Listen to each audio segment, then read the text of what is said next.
Hi, welcome back guys. This is your sensei, back with another fanfiction. This is the first part of What If Naruto Summoned Madara First. Now before starting, please give this video a like and subscribe to the channel if you want more videos like this. Now let's get into the fanfic. Shadow Clone Jutsu. Uzumaki Naruto yelled, and a clone popped into existence next to him. The two Narutos grinned at each other. Alright, I did on the first try. After only a half hour too. He cheered for a few more minutes before frowning. But Mizuki-sensei said he'd meet me here in 2 hours. He had the scroll. If I show him 2 jutsu I can get extra credit and beat Sasuke. He rolled the scroll open more.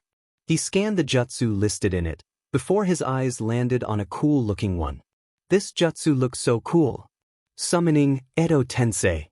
He read the hand seals and jumped to perform them. The Kyuubi, watching from Naruto's eyes, smirked. That jutsu may be an abomination to nature, but his container did need some better protection. But with his pitiful, at least to the Kyuubi, chakra, he'd never be able to summon anything. As such, Kyuubi deemed this situation fit for a little hint of his chakra. As Naruto neared the last hand seal, he felt an enormous power well up inside him.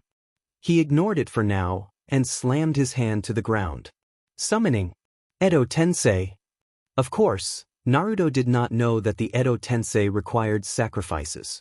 By all laws of jutsu physics, the Edo Tensei shouldn't have worked. However, by some twisted trick of fate Naruto got lucky, and got the only 3 souls able to be summoned without a sacrifice. Uchiha Madara was not amused. He had been enjoying a beautiful afterlife with his brother and family as they ruled over Konoha. He had felt incredibly tired during a simple dinner, and then he woke in a wooden box. The lid to the box fell off, revealing some snot-nosed brat standing a few feet away, eyes wide in awe. What caught his interest the most, though, was that the brat had that secret scroll Hashirama had been working on before Madara had left. As he stepped from the box, he spotted 2 other boxes, and almost immediately recognized the 2. Well, this should get interesting. Senju Hashirama, the first Hokage, was happy. But, well, he honestly had no idea why he was so happy. He just was. He had been enjoying a nice lunch with his wife and children and grandchildren. And then suddenly he awoke in a box. Well, actually he realized he was in a coffin. The coffin lid fell off, showing a blonde-haired preteen. He sensed a familiar chakra to his left, and he looked over as he stepped from the coffin. His eyes settled on his childhood friend and rival, and Hashirama grinned. Sweet. Looks like Mata-chan is here too. Senju Tobirama was confused. He had been laying in a peaceful, blank state, enjoying the freedom of not needing to fight. And then his eyes opened. He saw colors for the first time in years, although it was still pretty dark in the box. Why was he in a box? He frowned. Who stuck me in a box and revive? Oh no. His frown deepened as the lid to the box crashed to the ground. He was about to give his summoner a piece of his mind, only to see a blonde preteen before him, the forbidden scroll of seals. Open before him. Some movement in the corner of his eye alerted him to his brother and his brother's rival stepping from their own boxes. He raised a hand to his head, prepared to fight the already oncoming headache. This is going to get bad real fast. Sarutobi Hiruzen, the 3rd Hokage, sighed wearily as he looked over the 5 people standing before him. His eyes landed on the person standing a ways off to the side of the group. This was Yumino Irika, a young chunin and academy instructor. Irika had found Naruto out near an abandoned shack in the forest, the forbidden scroll of sealing laying forgotten at the boy's feet. Hiruzen had accepted that report, and turned to look at the bright ball of energy that was Uzumaki Naruto. Naruto explained that Mizuki, another academy instructor, who, strangely, had not been seen since he pounded on Irika's door a few hours earlier, had asked him to steal the scroll and learn a jutsu. In exchange for the scroll, Mizuki would have made Naruto a genin. Hiruzen almost had a heart attack when Naruto claimed to have not only learned a jutsu from the scroll, but 2 strictly forbidden jutsu, the Shadow Clone Jutsu and the summoning Edo Tensei. Which would explain why he was now staring into the faces of his former teachers and an old Uchiha. And to make matters worse, Hiruzen discovered that being dead did not mellow Hashirama out, as he had hoped. Instead, the former Hokage seemed to have only gotten more annoying, despite that being next to impossible, and more Naruto-ish. It was 10 minutes into the report that he was told of the fight. Madara, living up to the Uchiha name, made a comment about Hashirama, which led to the two having what could only be described as a catfight. Hair pulling, scratching, biting, punching, kicking, and insults. Tobirama had, after watching them go at it for a few minutes in amusement, attempted to stop them, but only to get a large handprint on his face and torn clothes for his efforts. It took a laughing Naruto creating thousands of clones and piling on top of them to stop them. After the report ended and he dismissed them, Hiruzen was ready to smash his head into his desk. Repeatedly. He sighed for the umpteenth time that night and slumped into his chair. He glared at the ceiling and mumbled under his breath. I knew I should have done the ceiling in Minato's stead. His demed kid is going to be the death of me. You live here? Madara asked, as Naruto led him, Hashirama, and Tobirama up to the top floor of a shabby apartment building. Naruto blinked and turned to him. Well, yeah, what's wrong with it? Madara twitched. Aside from the fact that it looks disgusting, shabby, bleg, he said, gesturing around with his arm. He specifically glared at what looked like mold growing on the door frame, the poorly drawn Uzumaki clan symbols all around, and the suspicious odd stain that he would have to walk on should he try to get inside, the normal, civilian way. Could always ninja his way in. That I don't understand. Naruto said, as Hashirama snickered from behind Madara. Madara growled and turned to the former Hokage. He's worse than your one kid was. Hashirama gave him a confused look. Which kid? Tobirama stepped in here. You know that one, I think his hair was, like, red or something? Hashirama just shrugged. I'll have you know that I had at least 4 red-headed kids. And it was all my wife's fault. Madara rolled his eyes and jumped over the suspicious stain into Naruto's apartment. As soon as he was inside, he immediately turned and stalked back out the door, muttering about empty ramen cups and disgusting parentless teenagers. Hey Madara, where are you going? Tobirama asked. The Uchiha just flipped him the bird and continued on his way. That I think he's gonna see old man Hokage. Naruto said, and the 2 Hokage nodded. They all entered into his apartment and decided to wait until Madara returned. Madara returned all right. Just, he wasn't exactly sober. Hey hick, Hashi-chan. He shouted through the door of Naruto's apartment as he pounded mercilessly on it. Hashirama opened the door a few seconds later and glared. Madara Uchiha. It is 3 in the morning. Are you drunk? What the hell man, we could have gotten drunk together, why didn't you say anything? Madara just huffed and pushed past him into the apartment. I'm not drunk. Hashirama just leveled him with a stare that clearly said he wasn't amused. I'm serious as cereal. Right. Madara whirled around to yell at Hashirama, only to fall onto the ground. Help me. I've fallen and I can't get up. Hashirama couldn't do anything other than sigh. Sasuke sighed as he walked home from training. He had fallen asleep in the middle of his daily katas, so now he was walking home at 3 in the morning. He rounded a corner and froze. There, standing in front of a bar, was a man that looked exactly like his ancestor, Madara. But it couldn't be. Madara was dead. Even if he was still alive, he'd be over 100 years. Yet here he was, looking no older than 20. Sasuke shook his head and continued walking. Hey, hick, you and Uchiha? The strange Madara look-alike said, as he drunkenly stumbled towards him. Sasuke blinked in confusion. Everyone, and he meant everyone, knew that he was the last living Uchiha, aside from his traitor of a brother. Sasuke decided to humor the man. My name is Uchiha Sasuke. Let me guess, you're Uchiha Madara?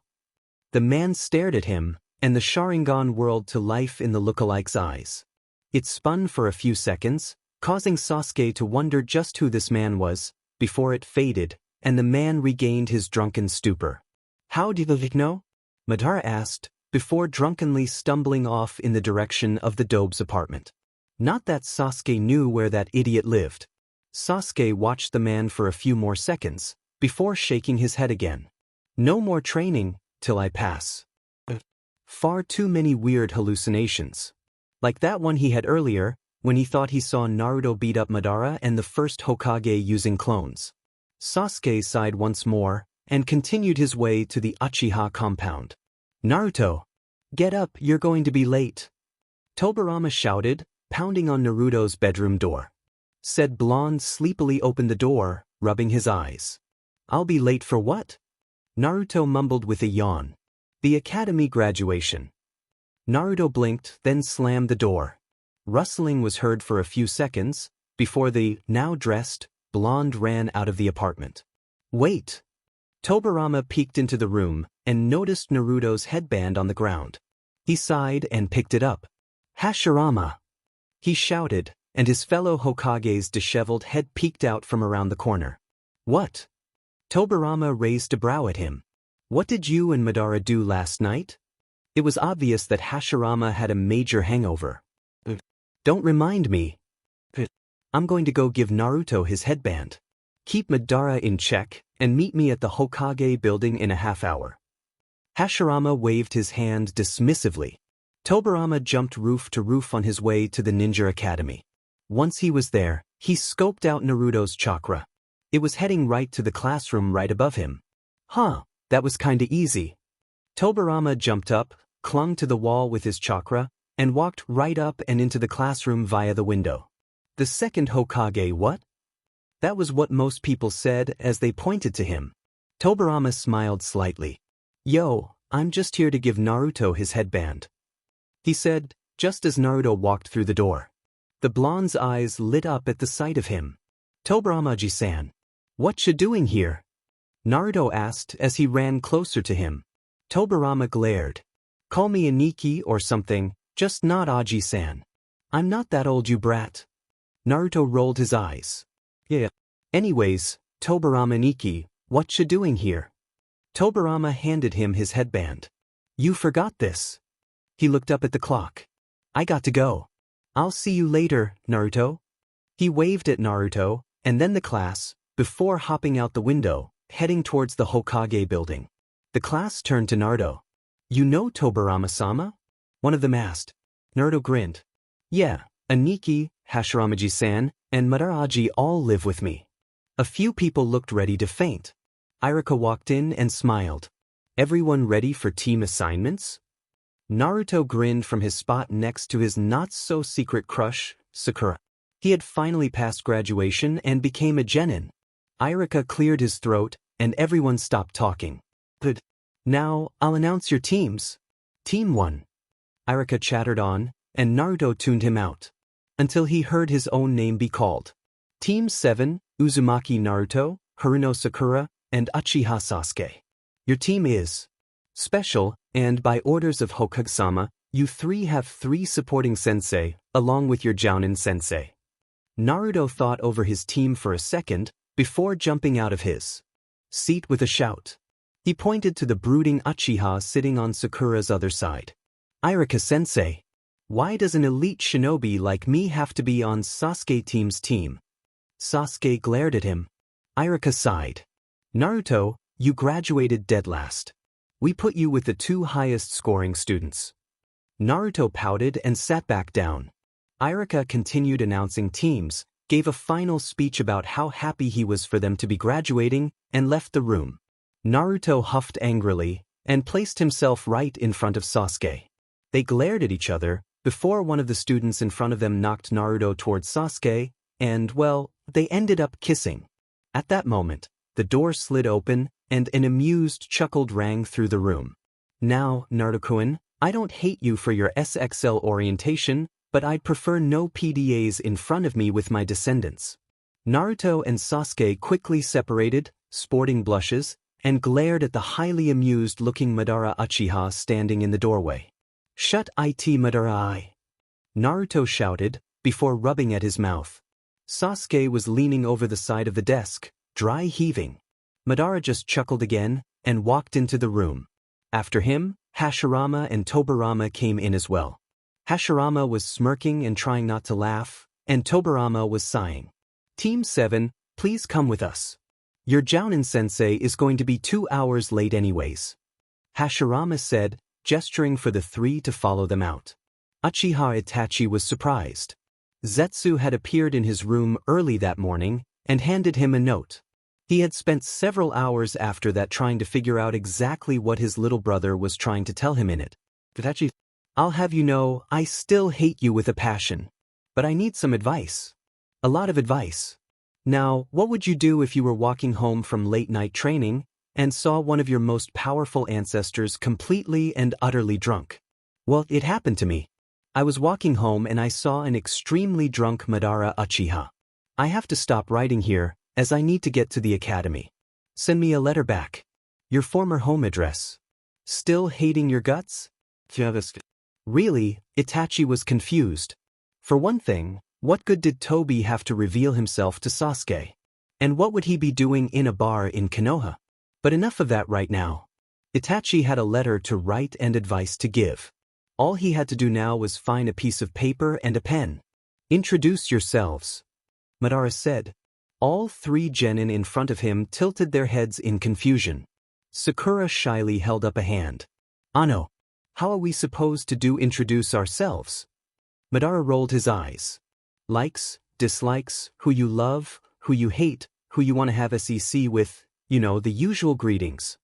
Madara chuckled at the blushes on all three genins' faces. Alright, Madara's descendant first. Hashirama said, pointing at Sasuke. That I am Uchiha Sasuke. I don't particularly like anything, and I hate a lot of things. I don't love anyone. And I hate my brother. Madara raised a brow. You didn't finish. Sasuke blushed and glared. That I don't exactly wish to have SXL interactions with a girl. Hashirama smirked, as did Madara. So you wish to have some with another boy? Hashirama asked smugly. Sasuke blushed more. No. Never. Sasuke shouted in denial. Tobirama, who had been standing off to the side in silence, sighed, and decided to end Sasuke's torment for the day. Continuing on. Pinky, it's your turn. Sakura nodded. Sasuke sagged in relief, burying his still red face in his arms. I'm Haruno Sakura. I like. She looked towards Sasuke and blushed. I dislike loud blondes. Naruto frowned at that. I love. Another look towards Sasuke, coupled with a blush. I hate Naruto. And Ino. Sakura shouted, and Naruto pouted at her. I want to. Ugh. She blushed dark red. That have a SEC with SS. And Sakura blushed even more, fainting from all the blood rushing to her head. The two previous Hokage and Madara blinked. Oda K. Naruto, you're up. Naruto nodded. I am Uzumaki Naruto. I like ramen and playing pranks. I dislike the 3 minutes you have to wait for your instant ramen to finish. I love. He blushed and sneaked a glance at Sakura. I don't particularly hate anyone. Naruto blushed more. And I don't want to have to see yet. He shouted quite loudly. Tobirama covered the blonde's mouth. That's good for you, but you don't have to shout it out for everyone to hear. Naruto nodded, and Tobirama removed his hand. A puff of smoke appeared in front of them. A gray-haired man raised his hand in a slight wave. Yo, sorry I'm late. After their extremely embarrassing introductions, and Kakashi being late, everyone went home. Sasuke was still blushing a little as he walked through his home's doorway. Before he could close the door, a crow swooped down and slammed into his forehead. Oh, Dimin birds. The crow huffed, landed on Sasuke's couch, and held out his leg. Caw. Sasuke glared at the bird. That had better be an important letter you have, otherwise your dinner. Sasuke mumbled, as he unfolded the piece of paper he took from the crow. Oh, that BSRD responded. Dirotudo. This is Itachi. I was surprised you had messaged me. I don't exactly know what I would do if I was in your position. I suppose I would ask if he really was who he said you had already done that and it turns out he is who he says he is. Well, I don't know. Figure it out yourself. Itachi. P.S. Ask Madara why he is there in the first place, and send me his response in another message. Also, poke yourself on the forehead for me. I messaged him to get help, but all he does is tell me to figure it out myself. BSRD. Where's a pen? Sasuke muttered to himself for a few more seconds, penning out half of his response, before straightening. Where is Madara, anyways? Halfway across Konoha. You see Naruto, that man there and that entertainer there dash, Madara said, pointing at two people in the adjacent alley from their spot on the roof. Are about to perform section. Now watch closely. Madara smirked, his arm around Naruto so to prevent the preteen from running. Madaraji, why am I? Oh God. Why are you showing me this? Naruto screamed, covered his eyes, and fell off the roof. Oh come on Naruto. It's not that bad. It's all natural. Someday you will be doing that. Never. Kakashi looked over his genin team as they sat in Ichiraku's ramen bar, after catching a cat for their first ever mission. He hadn't had any need to go through the bell test, as the Hokage told him that, no matter what, his team was passing. They had to pass, the Hokage told him, otherwise Madara and Hashirama would become rivals yet again and destroy another valley, thus creating another valley of end. Speaking of the two old geezers, Kakashi had decided that he absolutely despises Uchiha Madara and Senju Hashirama. Tobirama was okay in his eyes, but the other two were demon spawn. What had the two done? Well, on their cat-catching mission, they had somehow managed to convince Sasuke that the cat was Itachi in disguise. And, by the gods above, Kakashi had never seen so much carnage come from a 12-year-old. It scared him slightly. And now they were all celebrating, Hashirama and Madara smirking, Tobirama shaking his head and sighing, Naruto wolfing ramen down, Sakura cooing at the replacement cat they had to buy for the client, and Sasuke sitting smugly, eating a plate of tomatoes. Kakashi sat a little ways away from the group, in the case that he had to make a quick getaway. He shivered in remembrance of the look on Sasuke's face as he pretty much slaughtered everything in sight to get to the cat. Kakashi stood and left the ramen bar silently. He was not ready to teach a genin team yet. That I wonder if the Hokage will allow me to resign from Jounin and return to ANBU. He wondered out loud to himself as he sped towards the Hokage's tower. Please, dear God please, let him say yes. No. With that one word, Kakashi wilted, falling to the floor. He ummed and groaned and writhed on the floor before whispering, "Why not?" Hiruzen glared at the man laying pitifully on his floor. "Because I said so, and you have to listen to me, since I am the Hokage." Kakashi glared right back. "At least get Hashirama and Madara off my team." Hiruzen raised a brow. "What about Tobirama?" Kakashi sighed and lifted himself off the floor. "He's fine. He's actually better than fine." Kakashi's lone eye filled with hope. "I know. You can make him the sensei of the team. Then I can go back into and dash." "No." Kakashi crossed his arms and started brooding. "Why not? Do you honestly believe I would allow a dead man, who is under Naruto's control, lead a genin team? But he's much more sane than Hashirama and he's not as perverted as Madara." Hiruzen glared harsher at him. "I said a no." Kakashi pouted. Not that Hiruzen could see under the silver-haired man's mask. "Fine." Turned and started to leave the room. "And you better go to team training tomorrow."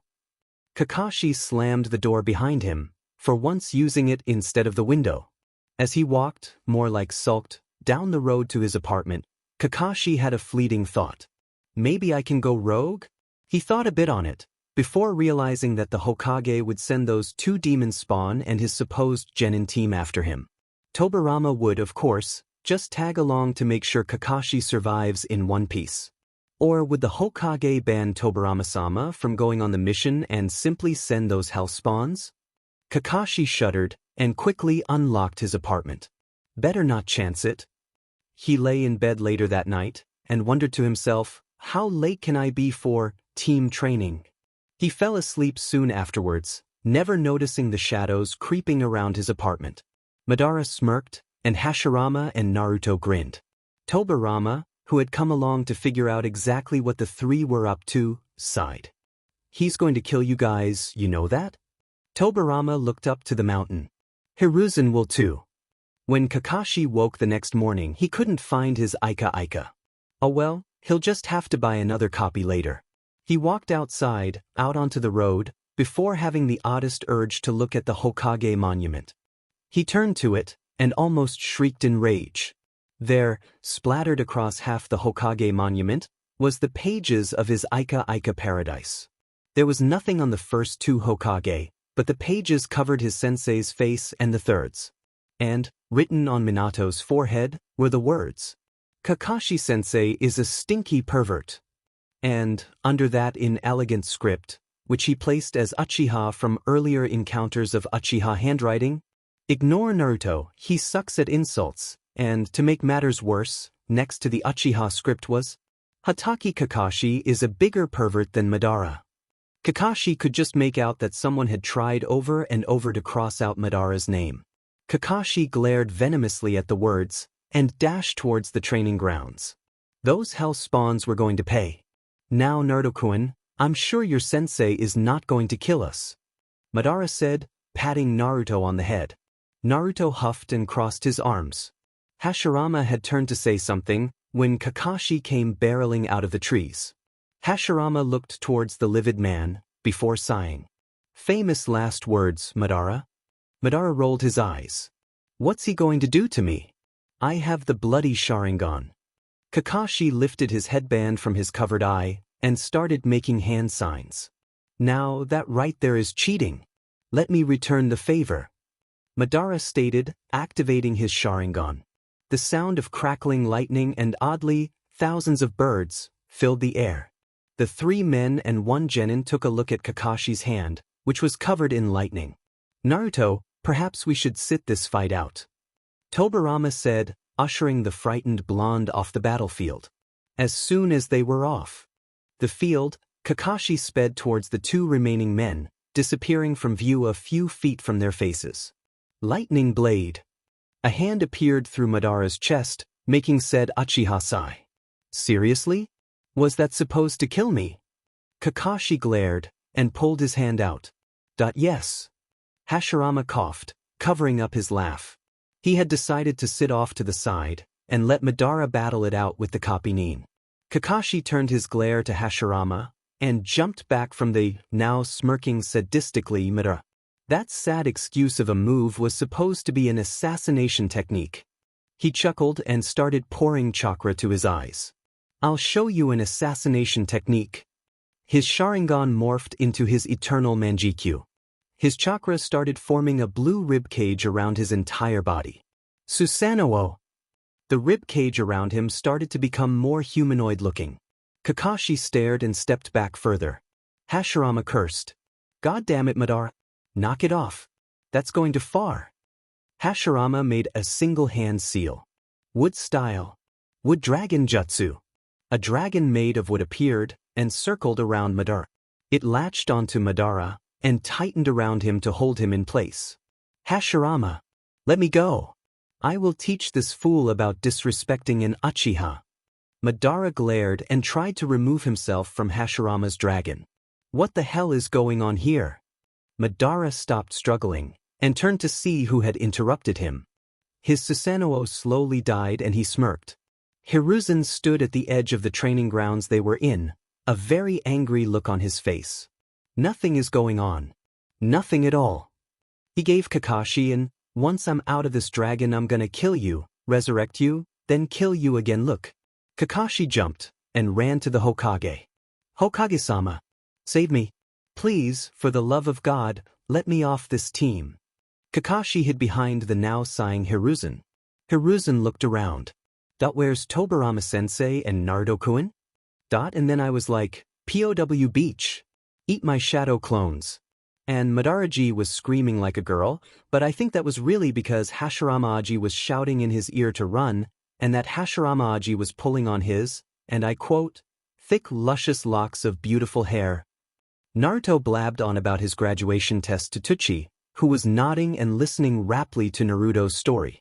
Naruto and Tobirama had decided to blow off training, and sat in Ichiraku's ramen stand for breakfast.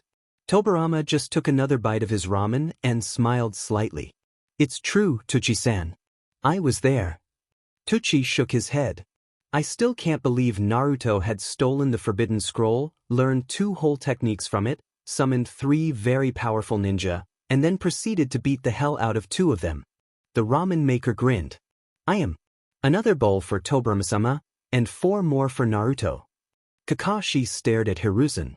Naruto, Sakura, and Sasuke, who were standing behind Kakashi, stared at Hiruzen. Hiruzen stared back. I smiled and stared more. Hiruzen twitched and glared. Fine. He shouted and started looking through the scrolls on his desk. Kakashi grinned under his mask. You mean it? The Jounin asked. Hiruzen sighed and handed Kakashi a blue scroll. Yes, Kakashi. Your team can have a C-rank mission, and you can leave one of your so-called demon spawns in the village. However, I get to choose who, and Tobirama stays behind as well. Hiruzen turned to the door. Send in Tazuna. He shouted, before turning back to the ninja before him. Kakashi groaned. But you're going to choose Madara to come with. Hiruzen grinned a sinister grin. You know, I was going to suggest that Madara stay here, but since you want him to go along, Hashirama will remain behind. Kakashi whimpered slightly. But Madara wants to kill me. You can't leave me alone with him. Hey, Madara-aji is awesome. Why would he want to kill you, pervert-sensei? Naruto asked, more like shouted. Kakashi glared at the blonde, and didn't respond. Hiruzen chuckled. Naruto-kun, Kakashi insulted the Uchiha clan. Sasuke, who was not really paying attention, glared at Kakashi. You insulted my clan? Hiruzen smirked, and Kakashi shivered. You know, Sasuke-kun, I remember Kakashi saying that he knew where Itachi was. He told me he wasn't going to tell you anything. Sasuke froze. After a few seconds, his glare was harsh enough to melt people. I'm really starting to hate you, Hokatsama. Really? Kakashi hissed. Sasuke took an intimidating step towards Kakashi. First you insult my clan. And now you refuse to give me vital information on Itachi. I'll kill you. Kakashi glared at Hiruzen, and Shu shined behind him. He raised a kunai, ready to impale the chuckling Hokage. A cough sounded from the doorway. A drunk-looking old man stood there, a bottle of sake in his hands. The man looked at Hiruzen. Are you sure these people can protect me and my bridge? Hiruzen sighed, and reluctantly nodded. I'm pretty sure, Tazuna-san. But don't worry too much about it. You will have Uchiha Madara joining you on this mission. Tazuna blinked. I thought Uchiha Madara was dead? I thought I was too. Huh, too bad fate favors the Uchiha. Madara's voice echoed through the room. Said Uchiha was sitting on the windowsill, smirking at Kakashi. And Hataki-san, I haven't forgotten that you insulted my clan. It was official. Kakashi was going to die on this mission. And it was most likely going to be Madara's fault. Said Uchiha had not stopped smirking and glaring at him for the entire 20 minutes they had been walking for. It did not help that Madara was whispering to Sasuke about something, and Sasuke was slowly getting a more and more venomous glare on his face. Every now and then, Sasuke would glare at him, before muttering about weasels and Kakashi's apparent non-existent teaching skills. They had been walking for 3 hours already. And Kakashi was getting jumpy at the fact that neither Madara or Sasuke had attempted to murder him yet. Kakashi could feel his hand slowly but surely inching towards his kunai pouch. He gave the 2 Uchiha one more look over. It was then that he noticed Madara had activated his Sharingan and was smirking a bit too evilly. Sasuke was sneering and glaring at Kakashi. Kakashi felt himself shiver in anticipation. And a bit in fear. He was about to purposely start the battle between the 3 of them, even though he knew it was suicide. Oh, how he hoped someone would just break the tense silence between them. And then, as though she was godsend, Sakura just had to ask. Kakashi-sensei, do they have shinobi in Wave Country? Kakashi felt like crying tears of joy. But he was a well-respected jounin, he would settle for a small, barely noticeable tear to run down his cheek. He turned to her with a slight smile. No, Sakura, Wave Country has no shinobi. If they need shinobi help, they could just ask one of the nearby hidden villages Kage for help. Kakashi noted that Naruto scrunched his face up in confusion. Wait. There are Kage? I thought there was just the Hokage, Databayo? Kakashi felt like smacking the living hell out of the instructors at the academy and Naruto. What the hell did he learn in that godforsaken place? Kakashi rubbed his temples. Naruto, there are 5 Kage. The Hokage, the Tsuchikage, the Mizukage, the Reikage, and the Kazekage. They each run one of the major hidden villages. He vaguely noticed that Madara had tuned into the conversation. Naruto nodded and bounded ahead. Madara smirked again and stared out into the distance. Kakashi followed his line of view and spotted a puddle. He heard Madara roll his eyes. Oh yes, because a puddle in the middle of the road during dry season is so not noticeable. Madara growled out, a slight sarcastic edge to his voice. Dumb-ass amateurs. Kakashi's eye twitched as he recalled the events of the last few seconds. The so-called demon brothers appeared out of the puddle on the road. They had targeted him and had their chain wrapped around him until one of them just happened to look in Madara's direction. Holy foo dash, the one started to shout. Madara was up in his face a second later, smirk in place. The Uchiha's hand clamped around the man's throat. Now, there is no need for such vulgar language in front of children. The man whimpered and struggled. Wait, what does vulgar mean? Naruto shouted, confused. Madara turned to the blonde and sighed. That sometimes I forget that you're that stupid. He shook his head. You see, Naruto-kun, vulgar is another word for bad. That is simple enough words for you to understand, right? Naruto glared at the comment lodged at his intelligence, before nodding. The man in Madara's hold whimpered once again, and Madara returned his attention to him. Oh, I forgot about you for a second. Madara smirked sadistically. You want to experience something trippy? Kakashi snorted at Madara. What kind of self-respecting shinobi said, trippy? Can you hurry up, Madara-aji? I'm getting bored. Naruto shouted again, before taking out a deck of cards and inviting Sasuke and Sakura to a poker game. Madara rolled his eyes.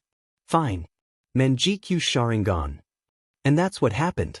Currently, Madara still had one of the demon brothers in his hold and locked in his genjutsu. Kakashi had honestly not given a single DMN about the other brother, so when said brother ran off, he didn't give chase. 2 sets of thuds came from behind him. He turned to see the one person he had begged to come on this mission, and his annoying brother. But we're not late for the party, right? Hashirama asked, taking a few steps towards Madara. Tobirama sighed, and walked up to Naruto, Sakura, and Sasuke, who were still playing their game of poker. You 3 are not injured, right? Tobirama asked them. The 3 of them looked up from their cards and shook their heads. Hey, Tobirama-sama, wanna join? Sakura asked, holding up 2 cards to him. The previous Hokage seemed to contemplate the offer before accepting. It was the exact moment he sat down that Madara released his genjutsu and hold upon the demon brother. The old Uchiha blinked and looked around. When did you 2 get here? He asked, looking pointedly at Hashirama. They just arrived. Kakashi said. Madara nodded. I see. You are here to join the mission, yes? Tobirama smiled and laid down his cards in front of the genin. Royal flush, amateurs. The 3 genin groaned and forked over all the Ryo in their pockets. Tobirama smirked and looked up at Madara. Actually, Madara, we were sent to see if you and or Sasuke had brutally murdered Kakashi yet. However, we were also told to join the mission if any of the genin involved were compromi-. Oh, stop with your large words. Hashirama shouted, interrupting his brother. We are joining this mission no matter what that old monkey has to say. Kakashi smiled. Maybe he wouldn't be brutally murdered on this mission. And I would like to see exactly how you'll manage to off Kakashi. Kakashi wilted. On second thought, he might want to see if he can simply survive until they reach the village once again. In 4 weeks. Kakashi groaned. The Hokage better allow me to transfer back into ANBU, or for the love of any gods watching I can't guarantee the safety of the 2 old coots or the blasted, last, Uchiha. Everyone stared, rather amused, at a pouting Madara Uchiha sitting, quite pathetically, inside a sphere of water created by one Zabuza Momochi. Kakashi smirked. All he had to do now was wait until the old coot died of oxygen loss. Now, how did Madara get trapped in said sphere of water in the first place? Well, it went like this. 15 minutes earlier, after leaving the comatose demon brother to the animals, they were in a rowboat. Well, Team 7 was in a rowboat. Hashirama, Tobirama, and Madara all decided to walk beside the boat, causing the 3 genin to stare in awe at them. Nating Madara-aji, can you teach me to do that? Naruto shouted, completely ignoring the shush that came from the rower. Madara chuckled and patted Naruto on the head. Sorry, Naruto-kun. You need to complete the tree walking exercise first. Sakura peered up at Madara. Tree walking? She asked. Naruto tilted his head in confusion. Yeah, Madara-aji, what you mean by that? They never got a response as they had reached land. Team 7 was left to clamber out of the boat as the 3 resurrected men walked on. After walking for a few more minutes, Naruto suddenly flung a kunai into a bush. Tobirama nodded proudly at him, even though the only thing that came from the bush was a white rabbit. Sakura whacked Naruto on the back of his head. You idiot! Why the hell did you throw that kunai for? You scared that poor rabbit? Naruto gasped and rushed to the rabbit, petting and hugging it to calm it down. Hashirama narrowed his eyes. White. He muttered, looking around for any threats.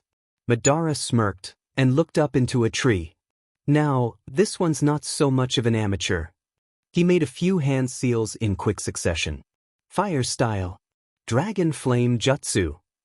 A large fire dragon flew from his mouth to the tree. A swish was heard before Madara disappeared, reappearing a few seconds later on a small river a few feet away. Got you, he said, Sharingan whirling to life in his eyes. His eyes widened fractionally. No, you're not the real Dash. Water rushed up from below and enclosed him. Water style, water prison jutsu. Madara pouted. He glared at a laughing Hashirama. Shut up, Hashirama, he shouted, but that just made the first Hokage laugh harder. Why Dash laugh? Got caught by Dash more laughing. A man in cowprint parachute pants. He laughed more, causing 2 of the 3 genin behind him to snicker. Kakashi coughed. That's Zabuza Momochi. Rank missing Miss Neen. Hashirama smirked. Still, he's wearing parachute pants. Cowprint ones. How un-ninja-like is that? Madara glared and did a few hand seals. I'll kill you. Fire style. Fireball jutsu. The rather large stream of fire that spewed out of his mouth didn't even leave the ball of water he was in. Oh. Holy hell, that's hot. He shouted as the water bubbled and boiled from his fireball. Everyone watched, both amused and horror-stricken, as his skin seemed to peel and heal all over again. An uncomfortable silence settled on them all. It was Hashirama who broke it, by laughing once more. Come on, Madara. Even I know you can't break out of a water prison by fireball. Geez, sometimes you're stupider than Naruto-kun. Hey! Came the shout from both Naruto and Madara. Kakashi sighed, as did Tobirama, while Madara just glared and pouted. Madara huffed and crossed his arms. There was only one way out of this water prison. His Sharingan whirled, slowly shifting into his Mangekyo. Susa Dash, he started, but was interrupted by Naruto. Don't worry, Madara-aji. Save you. He made a cross-hand seal. Multi-shadow clone jutsu. Madara rolled his eyes as every clone was quickly beat down by Zabuza's 2 water clones. Naruto scrunched up his face, before slowly backing away, to his team. On second thought, you're on your own, Madara-aji. Madara glared. Susan Dash, he began again, but was interrupted by Sasuke, who threw a few shuriken at Zabuza. Said shuriken were quickly deflected though. Susanoo Dash, Hashirama interrupted him this time. Guys, stop interrupting Madara. He has something he's trying to dash. Susanoo! Madara shouted angrily. His chakra formed into a large humanoid shape, successfully getting him out of the water prison. Zabuza jumped back, just as Madara's Susanoo threw a hand down onto the place he last was. That's it. I'm killing you 3. He shouted, sending fireballs out at Zabuza, the trees surrounding them, and Kakashi. Hey, Why are you trying to kill me? Kakashi shouted, dodging the fireball. Madara glared. You insulted the Uchiha clan. While I may not like them much, I am still an Uchiha. With that, he returned to his battle with Zabuza. It took Madara 4 whole minutes to get Zabuza into a position of vulnerability. You're finished. Madara dropped his Susanoo and raised a kunai up above an exhausted Zabuza's heart. Just as he was about to plunge it down, a set of needles punctured the missing Nin's neck. Madara pouted and stood straight. Damn it, someone stole my kill. A kid dressed like a hunter Nin dropped down next to the dead Zabuza. Thank you for weakening him. Madara scrutinized the kid with his Sharingan. Figured, are you a girl or a boy? Madara asked. The kid tilted his head. I am a boy. Are you really Madara Uchiha? Madara smirked. Demonstrate I am. The kid nodded and disappeared. Madara frowned. Hey, that was my kill. He sighed. Looks like I'll just have to settle for murdering Kakashi. He said, stepping off the water he was still on. He took one step before face-planting into the ground. He groaned. Oi Madara, you need help? Hashirama asked, lifting Madara up from the ground. He supported him with one arm. I think I used a bit too much chakra. Madara said, causing Tobirama to frown. You shouldn't be able to have chakra exhaustion. We were resurrected through my Edo Tensei technique. We should technically be unstoppable with no limitations, unable to die or lose chakra. Tobirama's frown deepened. Then again, we shouldn't be able to feel pain either, yet you felt the water prison's water boiling you alive. Something strange is happening. Kakashi raised a brow. Wait, the great Uchiha Madara has chakra exhaustion? Madara rolled his eyes. You do realize that in the past week alone I've used Susanoo at least 3 times, used my Manjikyu more, used several high-powered, chakra-draining jutsu, and still had time to kick your butt with taijutsu? I may be Uchiha Madara, but not even the sage of the 6 paths was immune to chakra exhaustion, he said, before trying to pull Naruto off of him. Naruto had, at some point during the rant, attached himself to the Uchiha. Madara-aji, please don't die. I don't want you to die. He cried out, and Madara shifted awkwardly. Hashirama snickered, while Tobirama tried to remove Naruto from Madara. Naruto-kun, Madara is going to be fine. All he needs to do is rest. Tobirama said. That means you need to let go, Naruto-kun. Naruto pouted and latched onto Tobirama. Only if you carry me, Tobirama Niki. Naruto, stop being a lazy butt. Sakura said, pulling Naruto off of Tobirama by the back of his jumper. Once Naruto was placed on the ground, the group started walking again. But Sakura-chan! He shouted, looking to Sasuke for support. Loser! H.N. Sasuke grunted, walking beside the client. Naruto glared. Be sturdy. Madara sighed, and leaned more onto Hashirama. The wood user turned to him. Madara glared at Naruto from the corner of his eyes. Hashirama, I am going to kill that kid someday. Hashirama frowned.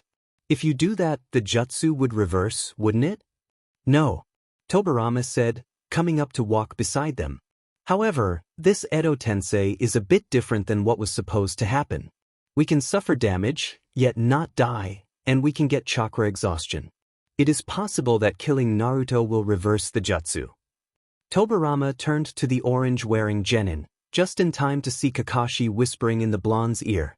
With each word, the blonde's eyes would widen and dart to Madara. Madara, brace yourself. The Uchiha blinked and frowned. For Wadash, before he could finish his sentence, Naruto had tackled him off of Hashirama and onto the ground. Madara, please don't die. Kaka-sensei says that you'll die if you don't get enough hugs. And I don't want you to die. Again. Naruto cried into Madara's shirt. The Uchiha turned a glare onto Kakashi. He patted Naruto's back comfortingly as he plotted Kakashi's imminent demise. I'll get you Hatake. One of these days. Madara glared and tried to get Naruto off of him. The blonde was still crying on him and had been doing so for the past 10 minutes. Hashirama, seeing Madara's slowly rotating Sharingan, pulled Naruto off of Madara.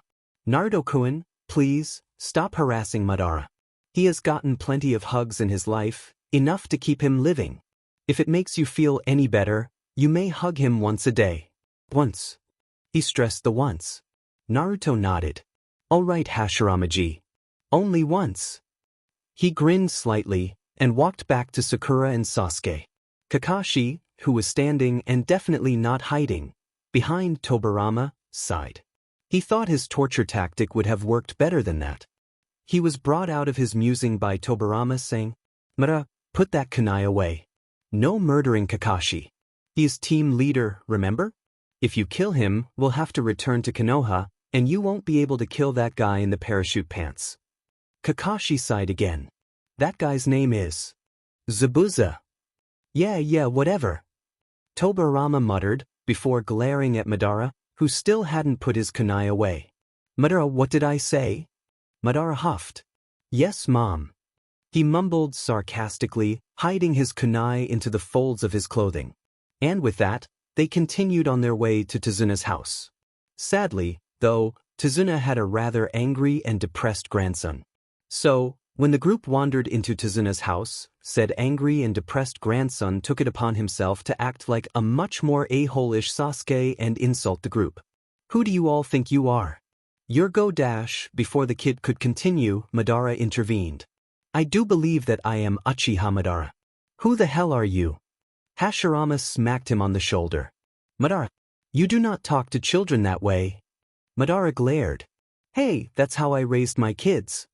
Hashirama glared back. And look at how your clan turned out. He pointed to Sasuke.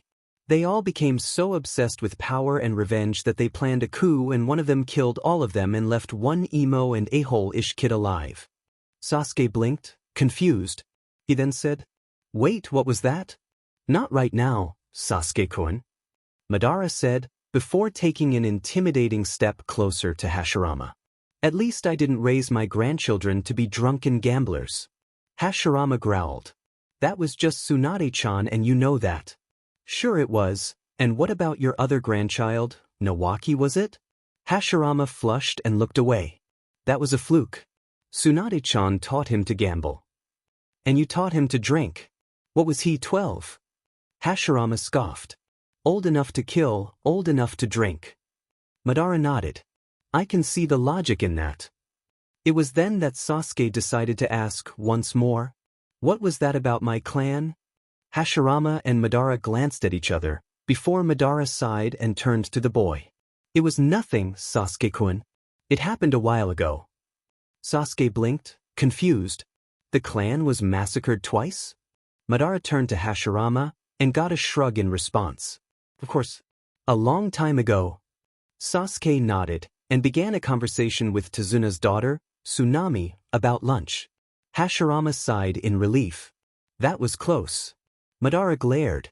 If you hadn't brought that up, I wouldn't have had to have lied about it. Madara rubbed his temples. If you SCK that much at lying even after having years to refine it, I wonder how bad you've gotten at gambling. He muttered, turning to sit at the table. Hashirama glared back at him, before sitting opposite of him. You want to test that? Madara smirked. Yes. While the two glared at each other, Kakashi leaned down and whispered a few words to Naruto. The blonde perked up, got out his deck of cards, and shouted, Strip poker. The game of strip poker did not end how anyone wanted it to. Everyone who played, which was everyone but Sakura, Tezuna's grandson, and Tsunami, was stripped down to their last sources of dignity. Hashirama was down to his undergarments, as was Kakashi. Madara only had his pants and shoes left. Sasuke was down to his forehead protector, Tezuna had passed out halfway through unbuttoning his shirt, and Tobirama had only lost his kunai holster so far. Naruto, however, was still fully clothed. And winning. By a long shot. Said Whiskered Blonde frowned. This game is boring. All of my cards are these funny ones with the A's on them. To prove his point, Naruto laid his cards flat out. 2 aces were in his hand, and 2 aces were on the river. Everyone groaned and folded. I say we kick Naruto. He's won every single hand. It's not fair. Hashirama said, leaning back in his chair. Madara stood up and stretched a little. I'm off to bed, gents. It is midnight. Everyone glanced at the clock. Madara was right, it was midnight. Tobirama stood and ushered the two preteens towards the giant pile of clothes in the corner of the room. Everyone, get redressed and get to sleep. We all will be training in the morning. Tobirama smacked his forehead. When had stated that they would train earlier that morning, he do not mean this. Madara and Hashirama were trying to teach the three genin about anatomy. This would have been a good thing, had Madara not tried to use Kakashi as a cutting board. Every time Madara or Hashirama would tell the three about what spot was fatal to hit, Madara tried to hit Kakashi in that spot as well. Tobirama sighed, and for the 100th time, stopped Madara from stabbing Kakashi in the kidneys. He ripped the kunai from the Uchiha's hands and glared slightly. Madara, stop it already. You're teaching the kids all about mutiny to their superiors. Madara raised a brow and snatched his kunai back. And how is that a bad thing? Tobirama glared more. One child has the Sharingan, another is a Jinchuriki, and the last has almost perfect chakra control. Do the math. Madara glared back. I was terrible at math and you know it. It was one of the many reasons I refused to do the Uchiha paperwork. Tobirama sighed and turned away. Stop preaching disobedience, he said before turning to the wide-eyed genin. Any of you kids want to learn the tree climbing exercise? Naruto cheered loudly, as did Sakura, while Sasuke smirked. Naruto wrapped his arms around Tobirama. Yahoo, can we learn it now, Tobirama Nikki? Can we? Tobirama smiled softly and patted the blonde on the head. Sure. First, channel your chakra to your feet. The genin nodded, determined, and made a single hand seal. All right, after that, just try to climb a tree using only your feet and chakra. He then demonstrated how to do it. Got it? Naruto grinned and dashed up the closest tree. He made it 1 meter or so off the ground before plummeting back down. Sasuke smirked and tried it himself. He made it just over 2 meters before being launched back. Sakura watched her two teammates before trying to walk up the tree. She succeeded in making all the way to the top on her first try. I did it! She shouted happily, causing everyone to look up. Naruto grinned and waved at her. Good going, Sakuran. Sasuke frowned and tried to analyze what she did. Yeah, he muttered before attempting to walk up the tree. Naruto, seeing that Sasuke was now slowly progressing farther, copied the Uchiha. Tobirama stood off to the side. He looked up at Sakura. Pinky, continue to walk up and down the tree. It will help build your chakra. He turned to the boys. If you master this exercise by tomorrow, I'll teach you to water walk. He smirked when the boys started working harder. A body ramming into him and holding him as a human shield made him sigh. Madara and Hashirama came from the bushes. He's hiding behind my brother. Damn it, Madara, if only you were more accurate with your kunai. Madara glared at Hashirama. It's not my fault. You tripped me. Tobirama rubbed the bridge of his nose in exasperation.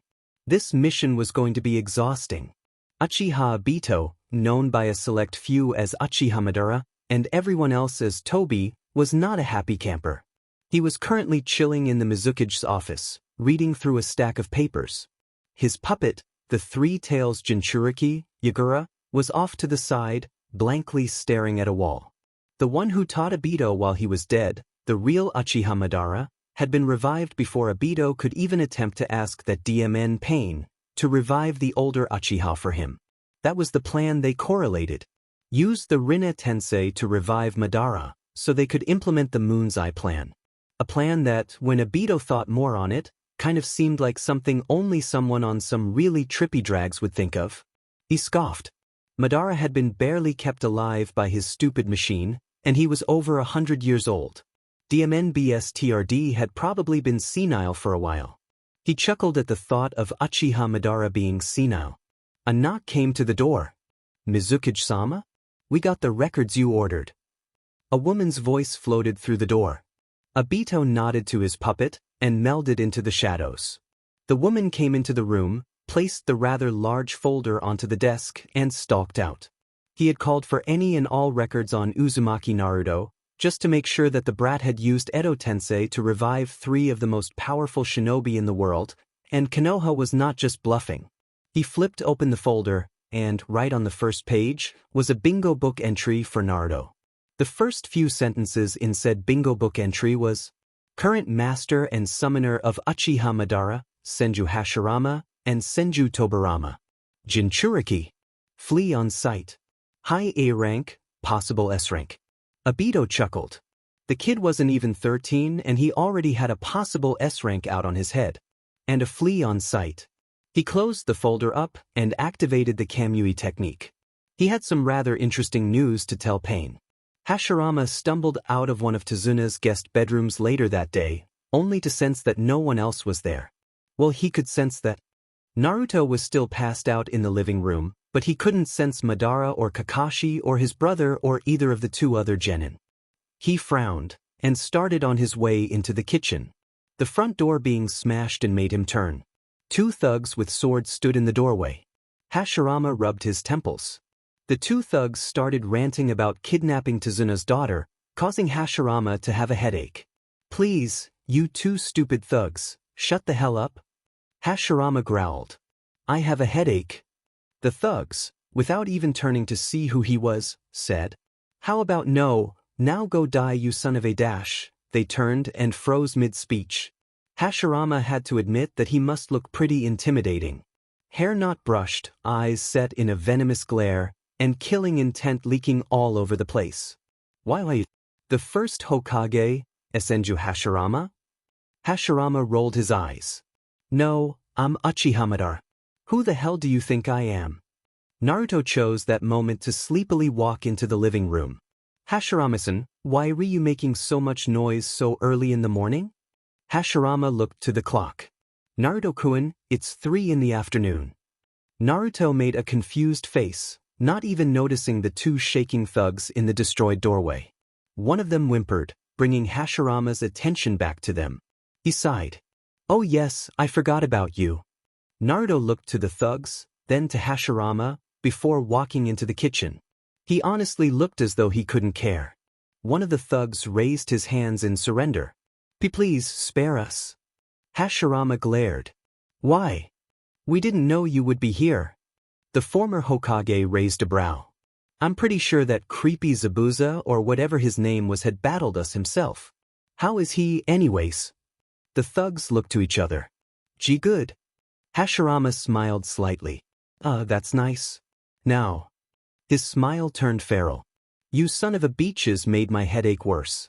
Let me tell you now, I do not like headaches all that much. The thugs started crying as he stalked towards them. Please, we didn't mean to. Hashirama just continued. Goodbye, gentlemen. Hashirama smiled contently as he walked into the kitchen 15 minutes later.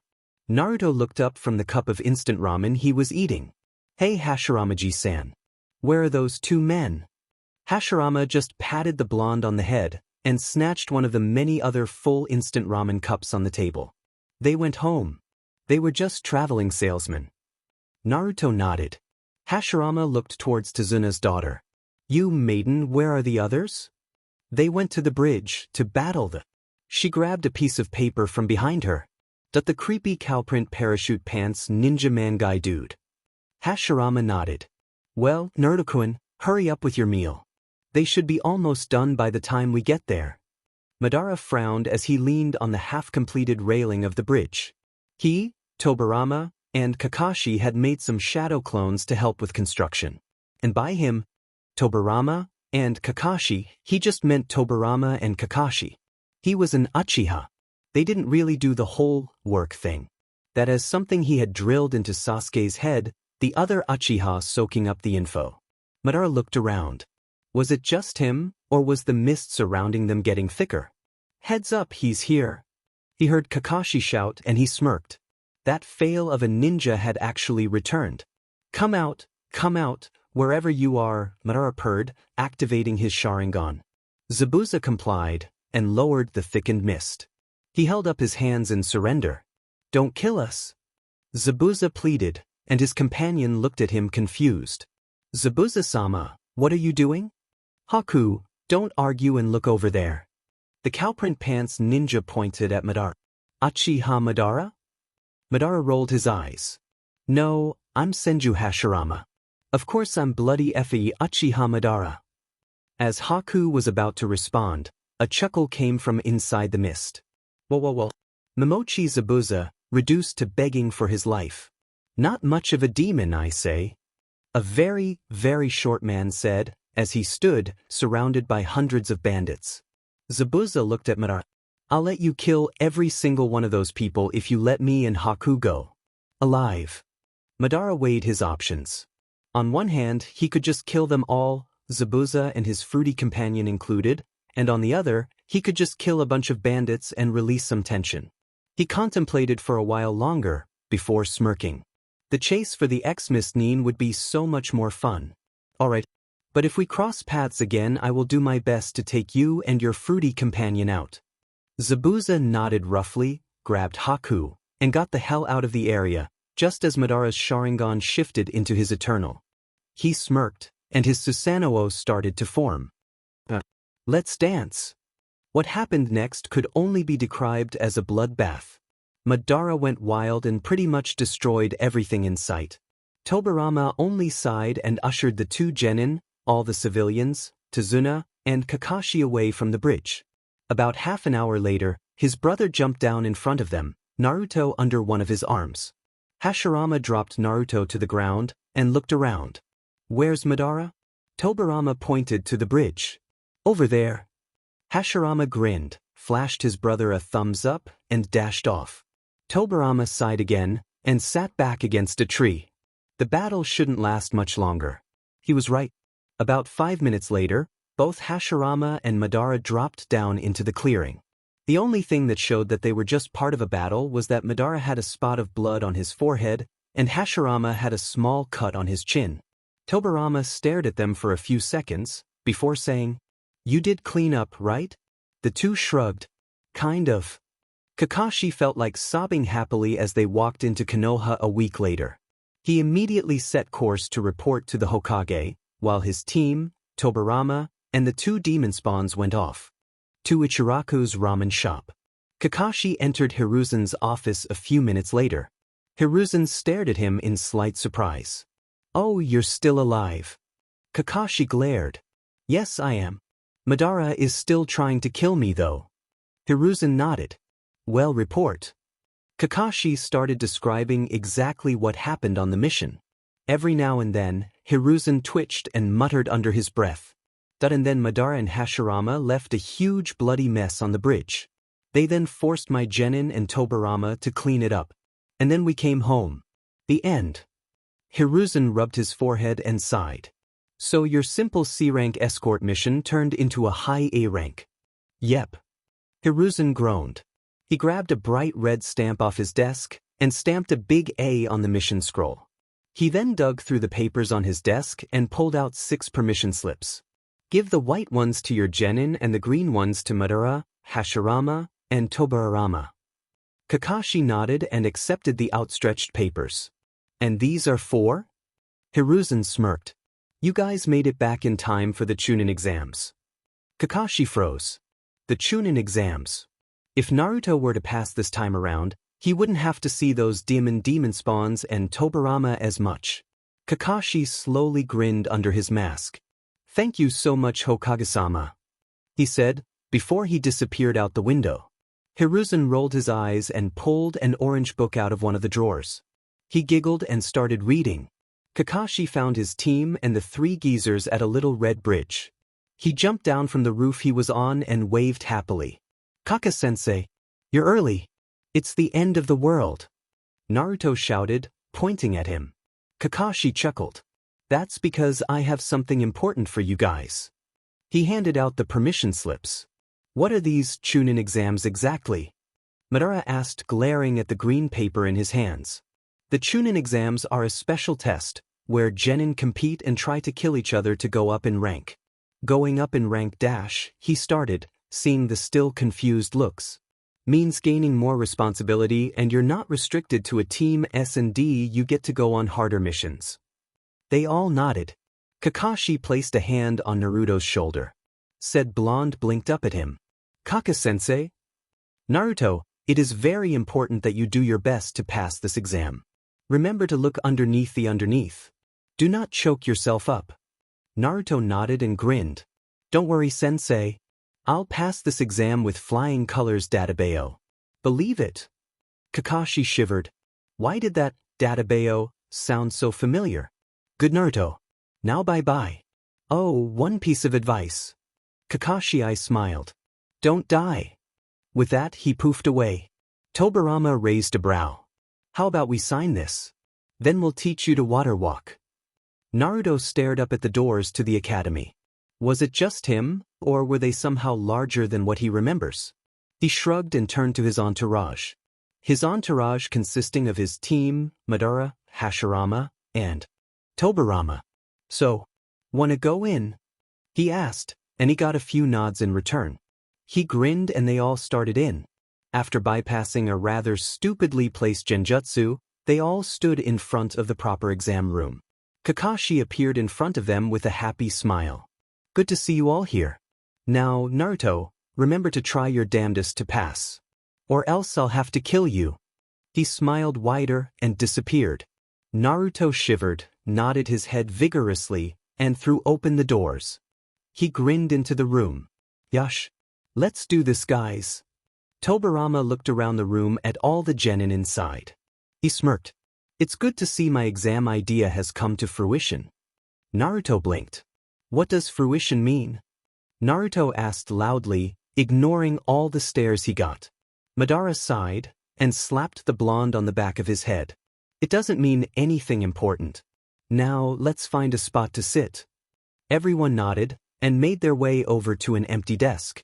It was not even 10 minutes later that Sasuke was tackled to the ground by a purple-wearing blonde. Sasuke-kun, I missed you. The blonde squealed, hugging the now glaring Sasuke tighter.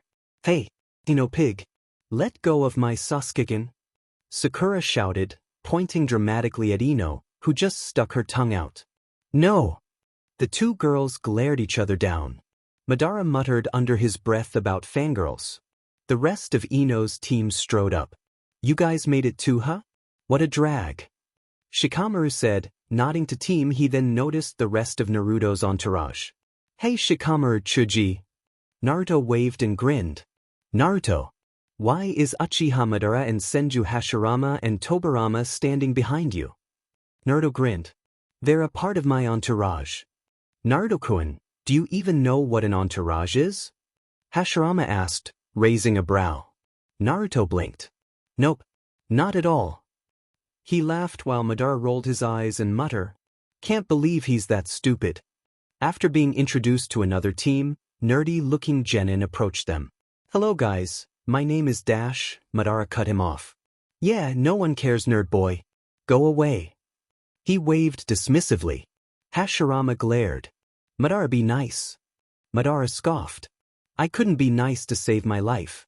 It's against my morals. What morals? Madara smirked. Exactly. Hashirama rolled his eyes. A giant plume of smoke came from the front of the room. It cleared to show the exam proctor and a lot of chunin. Sit he hell down. Who said you could chat and make friends? I sure as hell didn't. The proctor shouted, and everyone aside from Team 7 and the 3 old-timers sat down. The proctor glared at them. I am Marino Ibiki, the proctor of the first exam. You 6. He gestured to them. Are going to sit right at the front of the room. You 3 dash, he looked at Madara, Hashirama, and Tobirama. Are going to stand by the doors. Can't have you helping the poor genin. The 3 looked at each other and moved towards the door. Ibiki nodded and turned to address the room. Now, I will explain the first exam. 100. Rio. 200. 150. Madara smirked and nodded. Alright. Hey Naruto. He shouted and said. Blonde looked up. What? The answer to question 8 is 7. Naruto blinked and looked down at the mentioned question. But Dash. It's really the answer, Naruto-kun. Just write it down. Naruto nodded slowly and put the number down. How is the number 7 the answer to a cryptogram? He muttered to himself as he flipped his paper over. Ibiki, from his spot at the front of the room, glared at Madara. That glare worsened as he saw Hashirama fork over some Ryo. He vaguely noted Tobirama had put his face in his hands and was shaking his head. 500. Ibiki heard Madara mutter, about a half hour before the exam finished. Hashirama shook his head. For 50. For 75, and I'll even show it to him. Madara said with a smirk, as Hashirama nodded and forked over some more money. Ibiki raised a brow slightly. What were they talking and betting about this time? Madara took a few moments to count out the money, before he turned to the group of genin. The Uchiha's eyes immediately zoned in on the only other Uchiha in the room. Oi, Sasuke. Sasuke groaned, and glared at the older Uchiha. What the hell do you want? Madara sked. Language, Sasuke-kun. I just wanted to tell you something. It's very important, and every Uchiha needs to know about it. Sasuke raised a brow. Oh really now? Madara smirked. Yes. He purred, before he flung something small and orange at the boy. It landed with a small thud on the desk. It turned out to be a book. Turn to page 147 and look at the picture. Sasuke gave him a suspicious glare, but started to flip through the book. As soon as his eyes landed on the picture, Sasuke shrieked and threw the book at Madara. Was that my mother? Madara chuckled. No, but a DMN close representation, huh? Sasuke banged his hands on the table. Who the hell wrote that book? I'll kill the bee. Ibiki, who had wandered closer to the 3 revived shinobi, bent down and picked up the book. Uchiha, calm down or you're expelled. He shouted before he examined the book. Ika Paradise 2? Where did you two get this? He asked, glaring at Madara and Hashirama. They smirked at each other. Hataki-san. Ibiki restrained himself from rolling his eyes. Well, if there are no more interruptions, I'm pleased to announce that you all made it to the final question. Now, this question could mean your life. You can quit now and save yourself any trouble. Ibiki smirked at all the genin who started to quit. Shut up, you big meanie. He heard someone shout at him after about 10 minutes, and he turned to see that Naruto kid standing and glaring at him. It was also then that he realized that both Madara and Hashirama had somehow made their way over to the blonde, and were whispering things into his ears. You can't scare me away. I won't ever back down from you. You don't scare me. The blonde took a deep breath. I don't care if I'm a genin for the rest of my life, I'll still be Hokage someday. He shouted, ending with a dramatic point at Ibiki. Hashirama pulled Naruto into a bone-crushing hug, cooing over the blonde's fury and current embarrassment. Ibiki opened his mouth to respond, when a black ball of fabric burst through the window. That ball of fabric unrolled itself and was pinned to the wall with kunai. Ibiki sighed and stepped back as a purple-haired woman jumped into the room. The super CC but still unfortunately single Mitarashi Anko. I'll be your proctor for the second exam. Anko shouted and grinned. Hey, you won't be single for long, baby. Hashirama catcalled, while Madara whistled appreciatively and Tobirama just checked her out. Ibiki sighed again, walked towards her, and placed a hand on her shoulder. You're early, Anko. Anko froze and flushed in embarrassment. Damn it, this is the 6th time this week. Naruto, Sasuke, Sakura, and the 3 revived ninjas stared up at the forest of death. The genin stared in awe and slight fear, while the older nins stared in appreciation. Then Hashirama, I didn't think you could create something so sinister. Madara whispered, gesturing vaguely to the forest. Hashirama shrugged. I made this a little bit after our battle. It took the brunt of my negative emotions. Brother, Madara, Anko-san is trying to tell the genin something important about this exam stage. Tobirama said. Hashirama rolled his eyes and stopped talking. Madara huffed and continued to eye the forest. After 10 minutes of Anko explaining the test, one cut to Naruto's cheek, and several signed forms later, Team 7 and the revived nin stood in front of their assigned gate. One of the many forms the 3 revived ninja signed detailed that they were not to help any genin unless they were going to die or were already dying. They could not attack any other teams, not even on Naruto's call, and they were not allowed to use any jutsu. Not that they needed to, Start! They heard Anko shout, and they all ran into the forest. Of course, they stopped after a few seconds.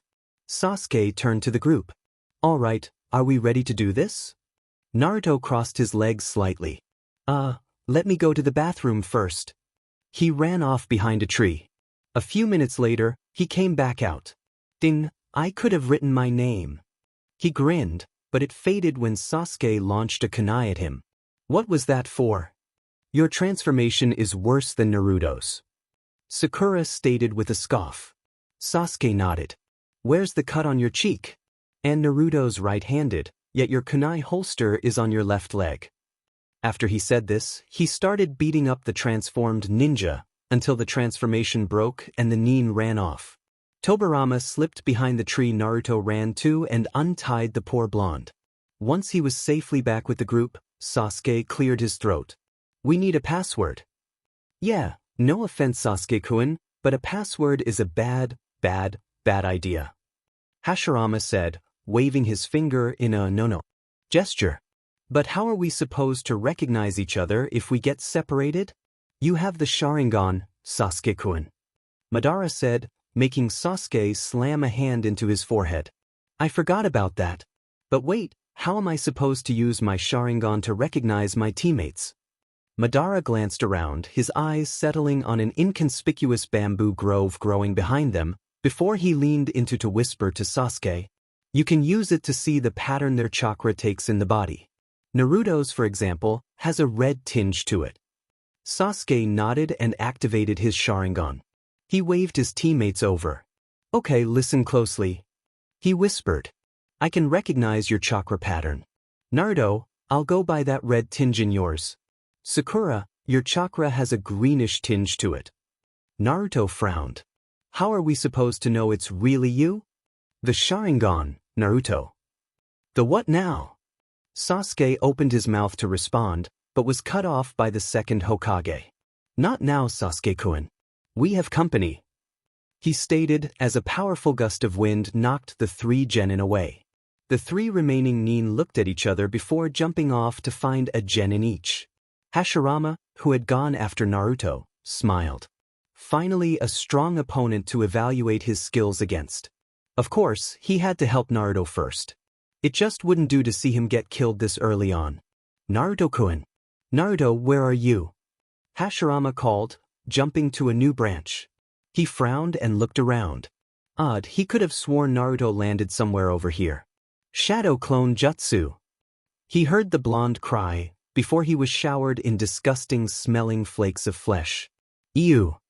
He muttered, dodging most of the raining flesh. Some got on his arms, but he could live with that. It was as he shook his arm to get a piece of eyeball off that he felt something wet smack onto his head. He froze and reached up, pulling a scaly fragment of snake hide off of his head. My hair! He screeched, running his hand through his hair to get all the blood off. Hashirama-ji! He heard before he was tackled by a blonde blur. You came for me. I knew you would. Naruto-kun. You.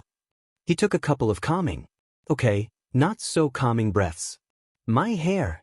Look at my hair. What about it? Naruto said, frowning. It's covered in blood. It'll never feel the same again. Naruto blinked and detached himself from Hashirama. It'll be okay? Naruto tried. We should go back to the others, Tobeo. Hashirama nodded. Yes. The others should help get his mind off the fact that his hair was now ruined. Tobirama caught Sakura before she crashed into the ground. He placed her on her feet on the ground before looking around for threats.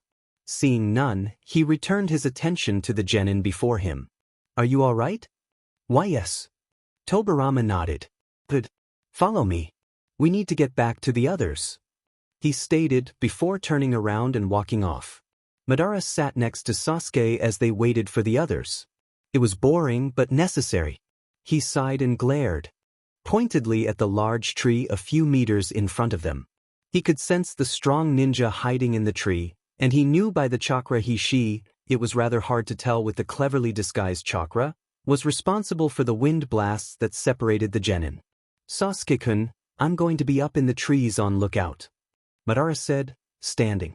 The other Uchiha nodded. Don't go too far, just in case. Of course. Madara hopped up into the tree before them. He smirked as he sensed the slight tense that the hiding ninja acquired. I know you're here, he said, but got no response. Fine. Ignore me. But be warned.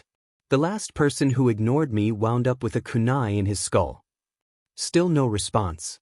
Madara shrugged slightly. All right, have it your way. He got out a kunai and stabbed it deep into the tree's trunk. Oh, looks like you're a tricky one. Madara's Sharingan flared to life. A clone. How absurd. Come out, wherever you are. Come dance with me. He looked around. Hidden Hibi, have you lost your way? Finding yourself, a high-leveled shinobi in an exam filled with children. Pathetic. He quickly flung a kunai to his left and was satisfied to hear the grunt of pain. What the hell, Madara? Madara ched and glared at Tobirama, who was removing the thrown kunai from his gut. Damn it, Tobirama. You always get in the way of my kills. Tobirama rolled his eyes. You shouldn't try killing people who are important then. Tobirama raised a brow. What are you trying to kill anyway? The tree? Because if you are, we might need to get you help. No, you idiot. Madara hissed.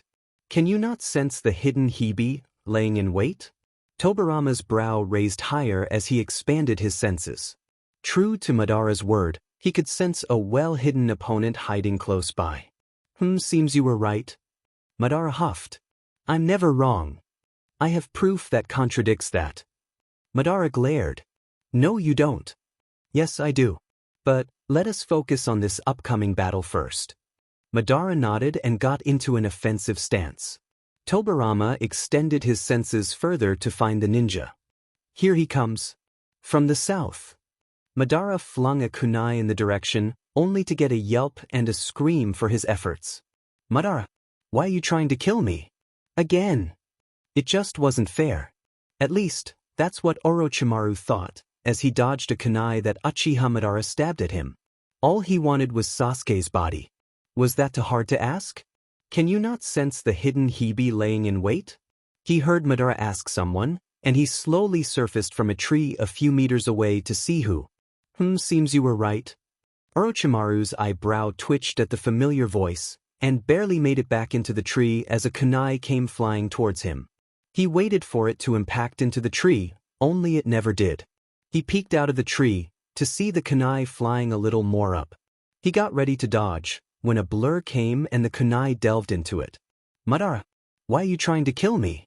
Again. Orochimaru glared in confusion. Sure, Kabuto had told him that the Uzumaki brat had used the forbidden Edo Tensei to summon up 3 powerful shinobi, but he had tuned him out in favor of thinking of the Sharingan. Perhaps he should have listened to what his faithful servant was trying to say. To have a Jinchuriki as the master of Hashirama, Madara, and Tobirama. The power that Konoha now owns. Why do you all interrupt my kunai? Madara angrily shouted, stomping his foot like a teenage girl. Seriously, it's always my kunai. Maybe you just SCK at throwing kunai? Tobirama offered, further infuriating the Uchiha. Orochimaru raised a brow. Was this how they acted with each other before they died? Or had some of the Jinchuriki's personality rubbed off on them? He recalled that in the end of Kabuto's tirade about the Edo Tensei that the summoned dead lived with the Uzumaki. Guys, stop. Hashirama said, raising his arms. Orochimaru sighed softly. At least one of them acted like the tales said they did. Save all your homicidal tendencies for Kakashi. Orochimaru's brow twitched once again. Yes. Perhaps we shall.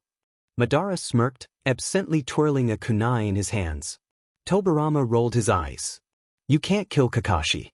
He is still, technically, in charge of our genin. Oh, shut up, you fun sucker. Hashirama muttered, crossing his arms. But anyway, why did you throw that kunai at me for? Orochimaru cloaked his chakra better as Madara's eyes swept over the trees. There is a hidden Hibi around here. Orochimaru blinked. That was the third time Madara had referred to him as Hibi. A snake. But how did he know that? A snake? Well, of course there are snakes, idiot. We're in a forest in a warm climate. No. Hashirama, sense him. Fine. A few minutes ticked by. Orochimaru was about ready to peek out of the tree once again when Madara started talking again. Now do you see what I mean? Yeah, I guess so. Hashirama grumbled. He's behind me, 10 meters. I'm pretty sure he's been listening to our entire conversation. Orochimaru decided that right then, and there was a good time to slink away. He may want the Sharingan badly, but he was not suicidal enough to face up against 2 former Hokage and the strongest Uchiha known to exist. He slithered through the ground away from the team. He would just have to wait until the exams are over to approach Sasuke. He's running for it. Seems like he was just a coward. Madara said, a slightly saddened look on his face. And I so wanted to dance. What did he even want, anyway? Hashirama asked. I believe he was just spying for now, looking for information on our team. Tobirama explained, catching the other two's attention. He may have heard of our revival and wanted to see if it was true. Or he may have heard that a Jinchuriki was the one who revived us, and wished to test Naruto's strength.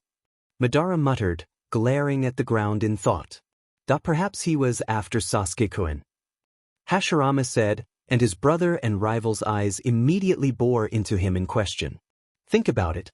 A powerful shinobi just sitting in a tree, watching Madara and Sasuke? If he wanted to see if our revival was true, he would have watched the Uchiha for a few minutes before attempting to find Tobirama and myself. If he wanted to test Naruto-kun, all he had to do was seek the 2 of us out. Instead, he watched Madara and Sasuke for an undetermined amount of time. But why would he do so? The Uchiha clan massacre. Madara softly said. He's after the Sharingan. Hashirama nodded. He must have tried to get Sasuke's elder brother's Sharingan, before deciding that the youngest surviving Uchiha was an easier target. He didn't factor in our presence and, at our timely arrival, flew the coop. If this is true, then Sasuke is not out of the woods yet. This shinobi will not stop until he has Sasuke. Tobirama said, shaking his head. Hiruzen needs to know about this. Hashirama and Madara nodded in agreement. Yes, he does. But for now, how about we leave it? Hashirama grinned. No need to alarm the poor genin we're watching over. Uchiha Obito had taken his time on his way back to Rain. He spent most of the 2 months it took him to walk all the way there, just thinking about all that was going wrong with his plans. They hadn't started collecting Jinchuriki yet, but it might be a good idea to start. Maybe. Unless they've all somehow heard of Uzumaki Naruto and were all at the Chunin exams. But that was stupid. What Jinchuriki would risk their health and lives just to see another Jinchuriki compete in a life or death situation? Spread out across the elemental countries, 5 people sneezed on their way to the Konoha Chunin exam's 3rd exam. Obito shook his head. That was a stupid question, if he says so himself. Of course the Jinchuriki would go see Naruto compete. He had heard that people like them liked to watch out for each other. He nodded at his thoughts, and walked up the metal wall before him, heading for a weird balcony thing Pain had created. Toby, what is it? He heard a feminine voice state, as a blue-haired woman stepped from the shadows. Nothing, Conan. I just have some very interesting news about the Kyuubi's Jinchuriki. An orange-haired man walked up to them. Is that so? He asked, eyebrow raised to get Obito to continue. Oh, indeed. Have you read the latest bingo book? No, I have no need to. We haven't recruited in a while. Well, there is a rather interesting page labeled under Uzumaki in it. I suggest you take a look. Obito dug through his cloak and brought his rather tattered bingo book out. He had bent page corners and even ripped out pages just for fun. I shall see for myself. Pain grabbed the book and flipped through it, stopping near the end of the book. Impossible, he said, snapping the book closed. Ah, but it is true. Obito said, a dramatic lilt to his voice. Uzumaki Naruto, Jinchuriki Extraordinaire, is master and summoner of 3 powerful and deadly shinobi. How do I know you had not fabricated this page? Obito rolled his eyes. Do you seriously think I would stoop so low? He said, only to get both Pain and Conan immediately responding. Yes. He frowned. Now that he thinks about it, he actually would stoop pretty low. He already has fabricated plenty, and by plenty he means around 500 or so, of bingo book pages, 50 of which were just for fun. I can assure you, I did not fabricate that page. Besides, no one really knew who the Kyuubi Jinchuriki was until about a year ago. And even then, they only knew that his first name was Naruto, which was, unfortunately, a very common name in the villages near the ocean. When Naruto summoned the first two Hokage and his old mentor, then everyone knew who the Kyuubi container was and what he was capable of. And this only happened a few months ago. Definitely not enough time for Obito to come up with an appropriately fabricated bingo book page. I do believe we need to call a meeting, Pain said, walking to his desk in the corner. I shall call for my minions to appear. The meeting will occur in a few minutes. This exam was strange. Naruto thought, as he and his entourage entered into the tower in the middle of the forest. As Sasuke opened the scrolls, Naruto thought back to what had happened a few hours ago. What? Naruto shouted. Sasuke's eyes widened slightly, and Sakura looked close to fainting. It's true, Naruto-kun. Hashirama said. There's a man hiding in this forest, and he wants Sasuke to have his babies. But... Hush, Naruto. It's the demon truth. Madara hissed. Well, it's not really the truth, but they don't need to know that. But Sasuke's a guy. He can't have babies. Naruto screamed, causing everyone, aside from Sasuke, but he was still processing the fact that some man wanted him, to cover their ears. We get it, Naruto, you don't need to shout. Naruto squeaked and blushed. Sorry. It's all right, Naruto-kun. Tobirama said, placing a hand on the blonde's shoulder. Don't worry about that man. He won't get within a kilometer of Sasuke.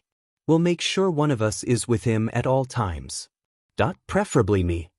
Madara grumbled. He may not know the other Uchiha very well, but from he was told, Sasuke was the only Uchiha within 60 kilometers of Konoha. He was practically the only Uchiha left. And Madara wouldn't have that. The Uchiha needed to be brought back, and only Sasuke can do it currently. Well, Naruto started looking down. I guess it's good now. Don't think any more of it, okay? We'll handle this. Who are you, huh? Naruto said, glaring at the gray-haired shinobi a few meters from him. The shinobi lifted his hands in surrender. I'm Kabuto, Yakushi Kabuto. I got separated from my team. Right, likely story. Madara scoffed, rolling his eyes. Now Madara, what if he's telling the truth? Hashirama said. I mean, look at him. Looks so pathetic. He was right. Kabuto had several cuts and bruises, was covered in dirt, and his clothes seemed torn. I've gotten into a few fights. Luckily, I always managed to escape. He smiled softly. USCK at lying. Madara said, a glare easing onto his face. Kabuto shook his head. I'm not lying, I swear. Madara made to respond, but was cut off by a glare from Tobirama. Ignore him. Tobirama started, returning his attention to Kabuto. He's just wound up from before. Oh, I see. What happened? Kabuto prodded. Nothing too important. Just a fight with another team. Yeah, we're not allowed to fight, so our precious little genin got all ruffled and hurt. Hashirama sighed dramatically, earning a soft giggle from Naruto. Can I stick by you guys until we reach the tower? I have an extra earth scroll if you need one. The three younger genin looked at each other. They did need that earth scroll. They shrugged. Sure, Kabuto. They had parted ways at the tower. Kabuto's teammates had been waiting for him since he had gotten lost. They waved and walked off down the hall. Team 7 and their extras made their way into the room before them. Sasuke flung open their scrolls. It's a summoning scroll, he called, backing up. A large poof of smoke came and slowly dispersed. A series of coughs came from the smoke, along with a familiar voice. Yeesh, I was enjoying my book. Oh no, not you guys. Naruto's eyes lit up. Kakashi-sensei. Kakashi couldn't believe it. He had asked, begged the Hokage, to stay at home for the duration of the Chunin exams. But, of course, the Hokage said no. Kakashi was to receive the first team to open their scrolls in the tower. Kakashi hoped against fate that the first team would be that sand team. He was wrong. Kaka-sensei. He felt like sobbing at hearing Naruto shout. Kakashi-sensei, you're here? But why? Naruto-kun, he must be here to explain that plaque behind him. Hashirama said, pointing to said plaque. Kakashi felt himself nod. Then Hashirama can explain it better than I can. He's the one who said it. But, yes. That is why I am here, Naruto. Kakashi took a breath. This plaque, symbolizes that you need to both work your mind and your body. There are rooms in the back of the tower for you to stay in for the next 5 days. If you need anything, ask one of the patrolling ANBU. He said quickly. Any questions? Naruto slowly raised his hand. Yes, Naruto? Can you repeat that please? I can't believe Kaka-sensei left us without explaining it over again. I even asked him nicely, didn't I? Naruto asked, looking over his entourage. Kakashi up and left without another word after a good 5 minutes of staring at Naruto as if asking him, are you stupid or what? Naruto, this plaque says that you need both mind and body to be the best shinobi. Essentially, you need to work out your mind alongside your body to perform to the best of your ability. Tobirama said, and Naruto nodded. I see. I get it. I need to be smart as well as strong. Thanks for dumbing it down for us, Naruto-kun. Madara sarcastically muttered, before he turned to the only hallway out of the room. Now, let's head to these rooms and get some rest. You'll need it.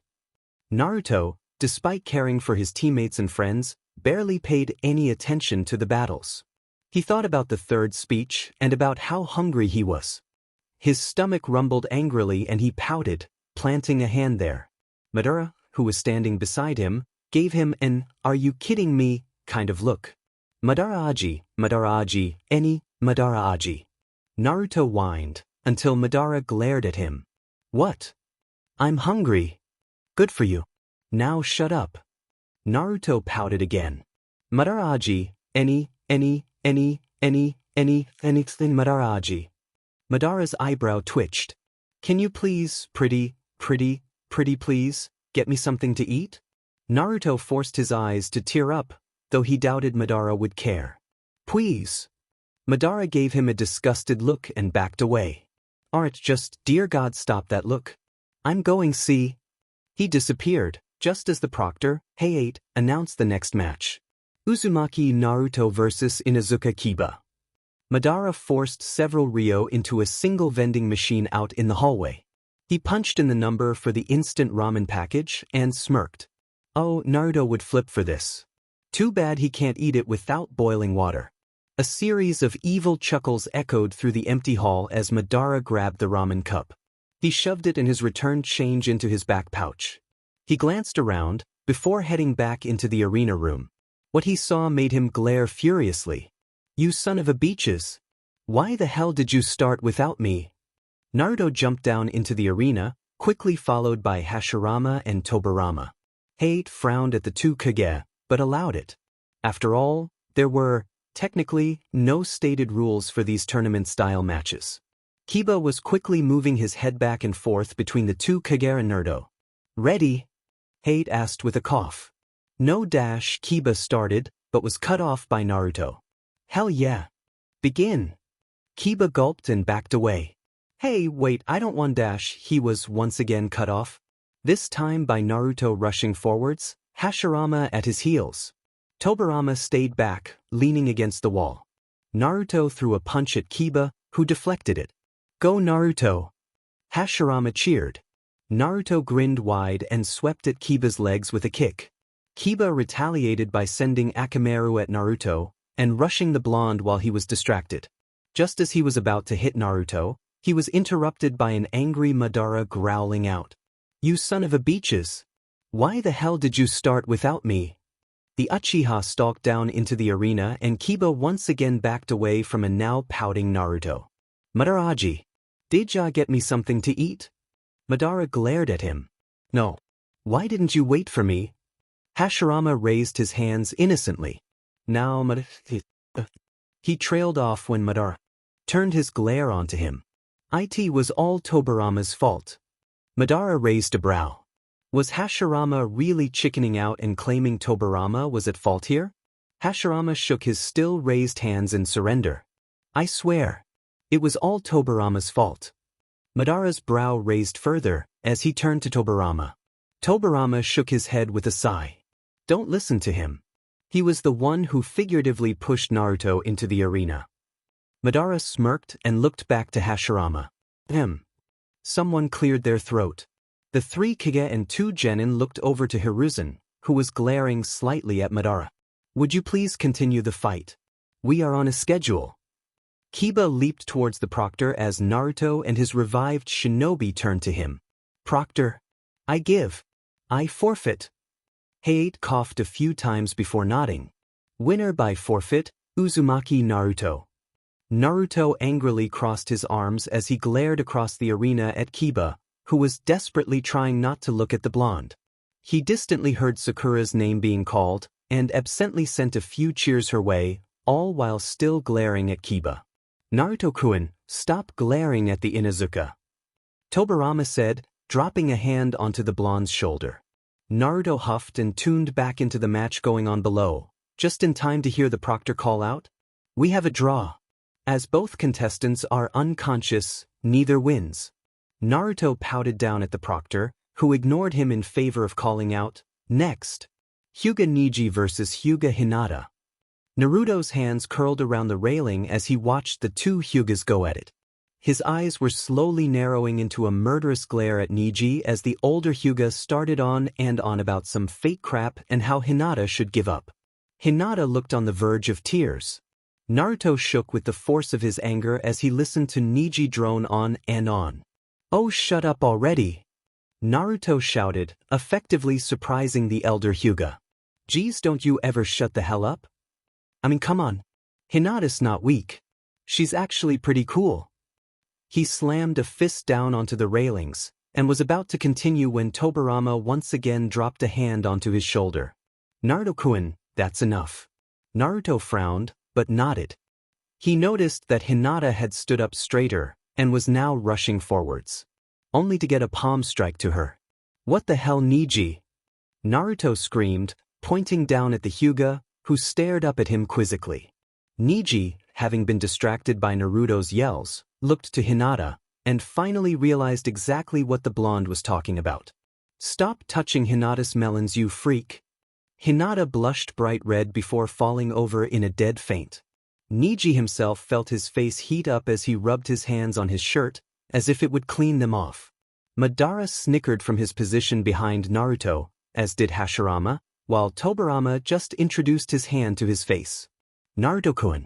You. Tobirama started, but was unable to find the right words to describe the blonde. So instead, just settled for shaking his head in exasperation. Hiruzen sat rigid in his chair, facing the 3 powerful shinobi in front of him. The second the 3 of them walked in, they had called for an absolutely private meeting. Hiruzen called off his ANBU guards, and activated a security seal hidden on his desk. He waited patiently as Hashirama sent out a burst of chakra to scan for eavesdroppers. We're secure, Hashirama said, calling back his chakra. Madara nodded to Tobirama, who stepped towards Hiruzen. Hiruzen, we have grave news. Hiruzen's eyebrows raised high. 5 days ago, in the Forest of Death, we were almost separated from the genin of Team 7 by an overpowered wind jutsu. I ran off and helped Sakura while Nissen helped Naruto. Hiruzen's brow furrowed as he thought.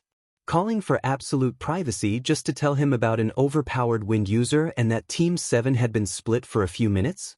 That is not the worst part. Madara cut in, his Sharingan slowly spinning to life. I went after Sasuke, and after finding him, we waited for the others. After about 2 minutes, I felt powerful chakra signature. Sasuke could not feel it, but I could. A powerful shinobi had infiltrated the exam and was targeting a specific member of Team Sasuke-kun. Hiruzen's eyes narrowed. The Konoha Chunin exams had been infiltrated, and Konoha's only alive Uchiha targeted? Who was it? Who infiltrated my village and threatened my genin? Hiruzen shouted, though he had a feeling he knew exactly who they were talking about.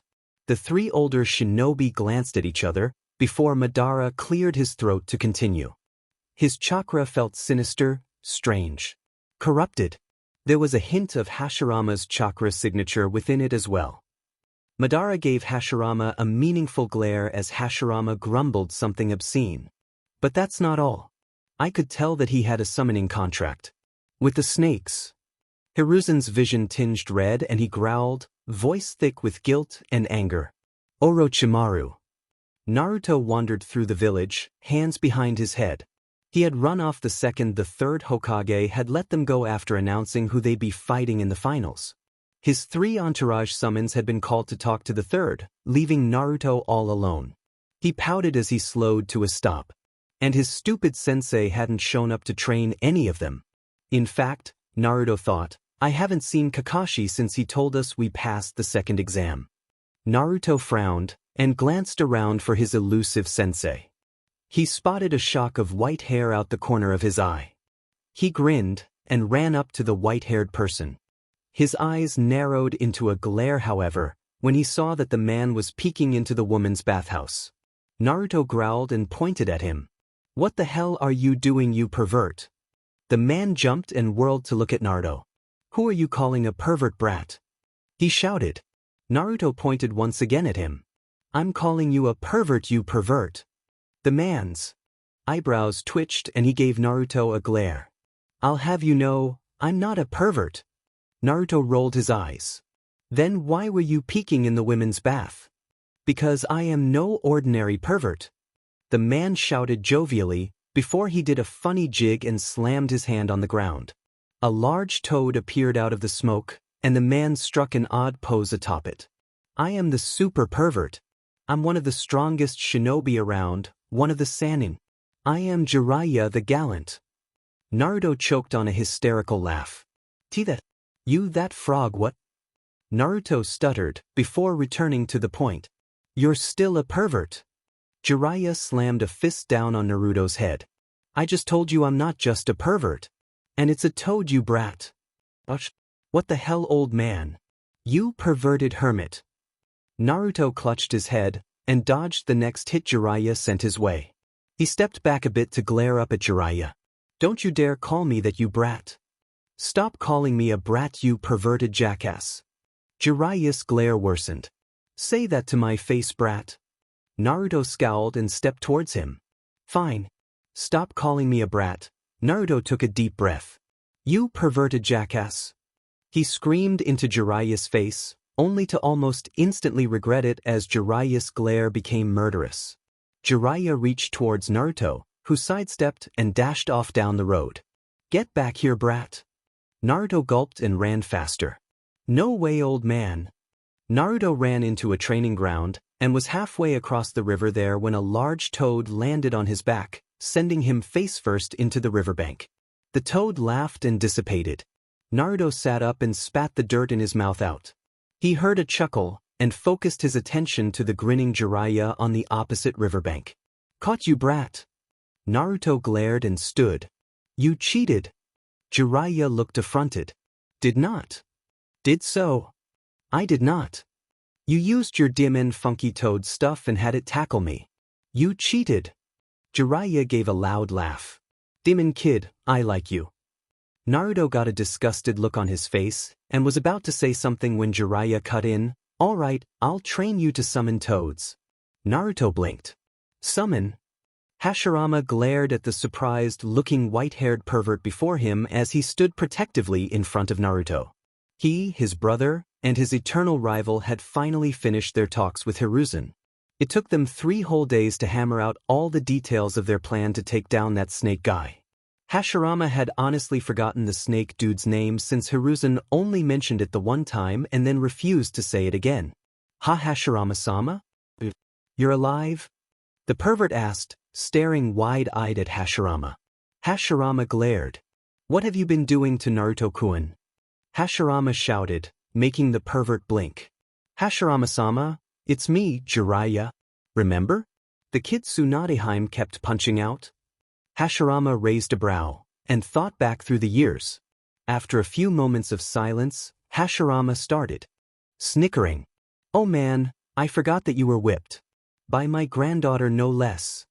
Jiraiya flushed and looked away as Hashirama began laughing. Naruto, who had been silent up until now, piped up. What's does being whipped mean? Shikamaru said I was whipped when I told him about Sakura-chan's hitting me. Hashirama's laughter slowly died off. He wiped his eyes and turned to Naruto. Well, Naruto-kun, to be whipped means that your woman is in control of your life. Hashirama tried to think of a way to continue explaining. It basically means, a familiar deep voice said with a chuckle, that you suck and fail at relationships. Hashirama turned and spotted Madara leaning against the building opposite of them, a large smirk on his face. Sasuke was next to him, deep in thought about something or another.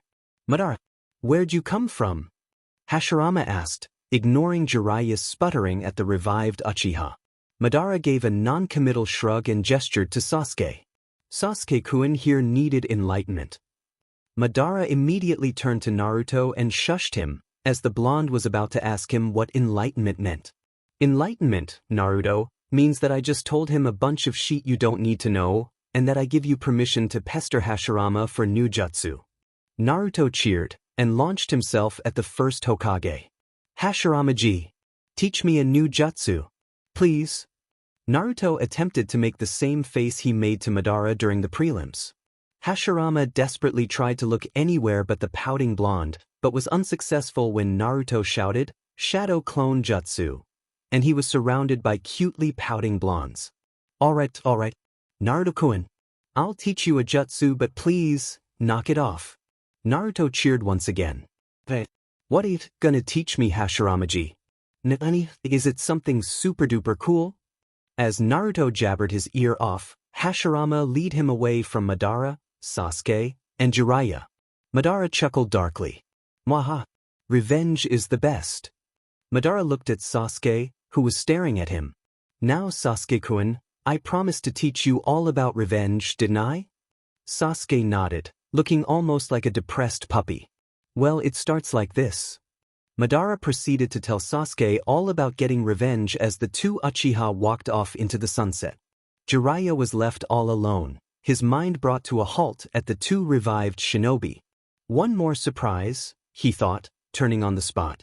Like that, and I think I'll need a drink. No, Tobirama-sama, isn't that Jiraiya of the Sannin? Jiraiya heard a young girl call out. The revived second Hokage and some pink-haired kid entered his field of vision. He groaned and rubbed his temples, before heading towards the closest bar. Yes, he definitely needed a drink. Naruto strutted into the final arena, his entourage at his heels. Oh, he was going to own this tournament. He felt a smug grin cross his face as he fantasized about winning against everyone, especially Sasuke. Easy, Naruto, if your ego gets any bigger it'll explode. Madara said, as they stood in line next to Shikamaru. Naruto stuck his tongue out at the old Uchiha. Take your own advice, old man. Hashirama chuckled. He got you there, Madara. Madara glared at him for a few seconds before turning his head away with a huff. Hashirama returned his attention to Naruto. Well, Naruto-kun? You ready to win this tournament? Naruto flashed him a thumbs up. Definitely. The proctor, who was most definitely not the same guy from the prelims, coughed to gain their attention. Naruto frowned at him. Hey, who are you? Shirunai Genma. I'm your new proctor for the third exam because hiates. On a mission. Naruto's frown deepened as Genma pulled a napkin from his vest pocket. One of the competitors has dropped out last minute, so there are some changes to the schedule. Naruto gave the new schedule a glance, before noting that his matches didn't change. Has everyone seen who they are now battling? Everyone nodded. Good. Now, will Uzumaki Naruto and Hyuga Neji please step forward? The rest of you may head up those stairs there to the competitor's booth. Naruto grinned and stepped towards the proctor, as did Neji. Neji gave him a scathing glare, which Naruto chose to ignore. Are the two competitors ready? Naruto dropped into an offensive stance, while Neji just crossed his arms. Genma glanced between them before raising a hand. Ready? He moved his arm down and jumped back with a shout of, Fight! Naruto ran forwards with a shout, a fist raised. Neji continued to glare as he dodged.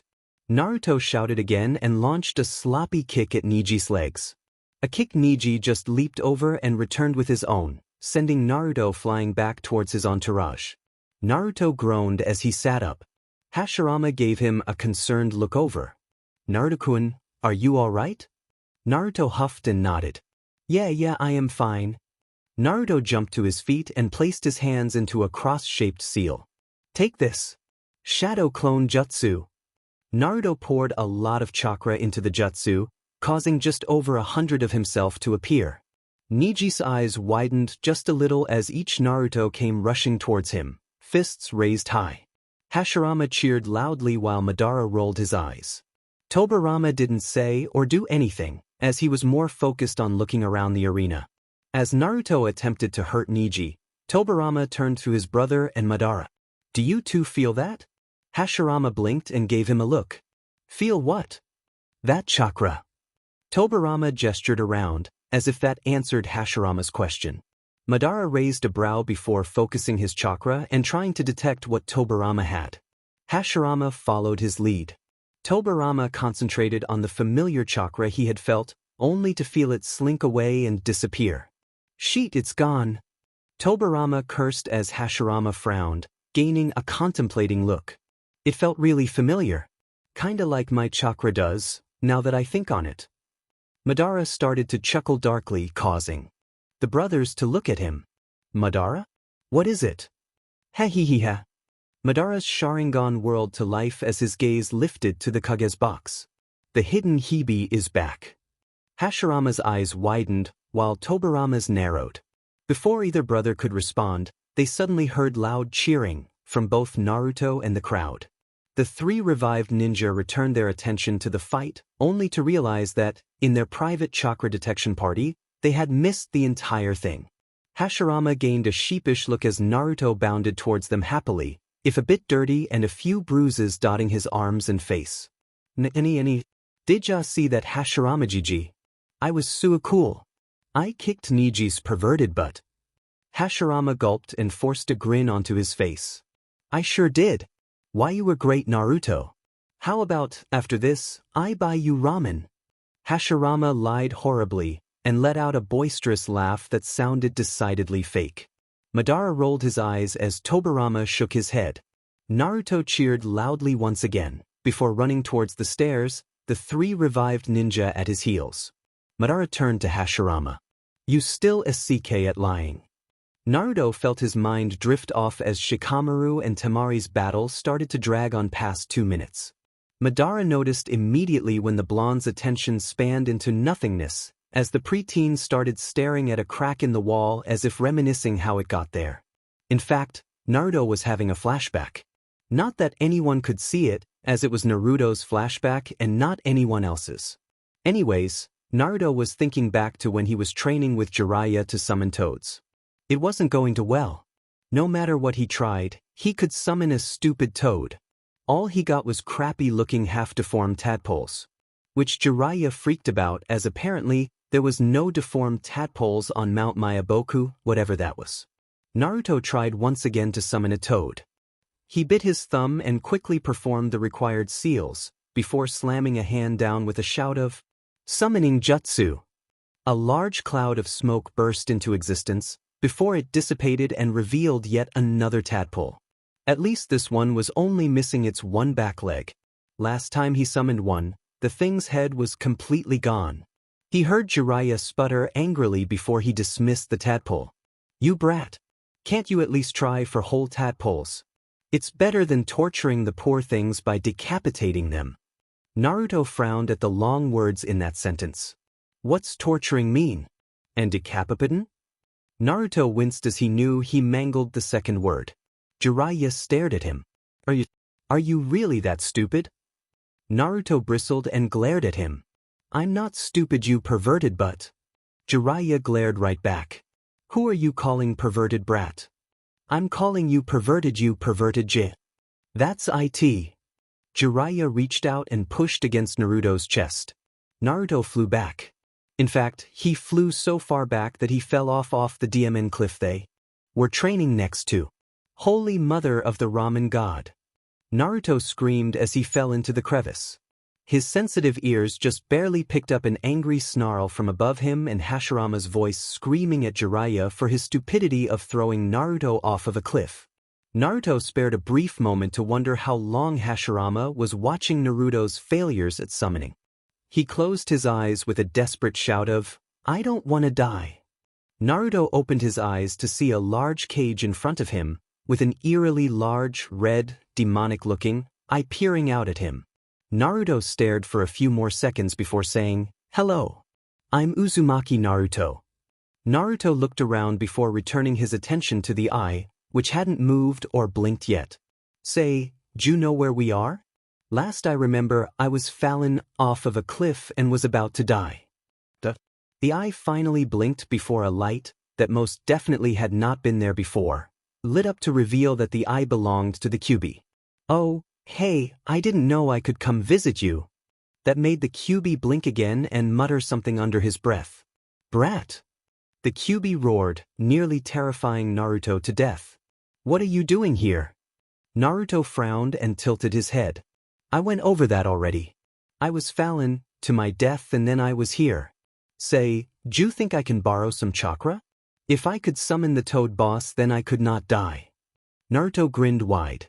The Kyuubi gave Naruto a long hard stare before it seemed to shrug. "Sure, why not? Now, get the hell out of here." It roared once again, sending a wave of red chakra at Naruto and forcibly ejecting him from his own mind. Hashirama stormed angrily up to a now cowering Jiraiya after said Sannin pushed Naruto off of a cliff. Jiraiya was chattering a million miles a minute trying to placate the former Hokage. Hashirama vaguely heard two people land behind him and immediately placed their chakras as his brother and Madara. "Why in all of the elemental nations did you throw a genin off of a demon cliff? What were you thinking?" Hashirama screamed angrily, feeling near ready to push Jiraiya off of the cliff. He heard Tobirama make a noise of surprise while Madara just scoffed and muttered about wanting to have pushed Naruto off of a cliff himself. "It was the only way I could think of to make him use his tenant's power." Hashirama hissed through his teeth. "That is still no reason to throw a genin off a cliff. What if the seal was designed so Naruto couldn't access the Kyuubi's power? What then? Who's going to save him?"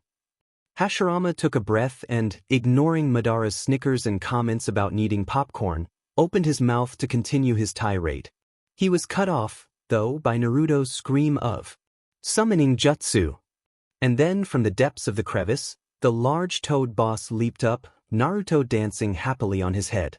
"I did it! I did it! I'm so awesome!" Naruto tapped his foot impatiently as the entire audience waited for Sasuke to show up.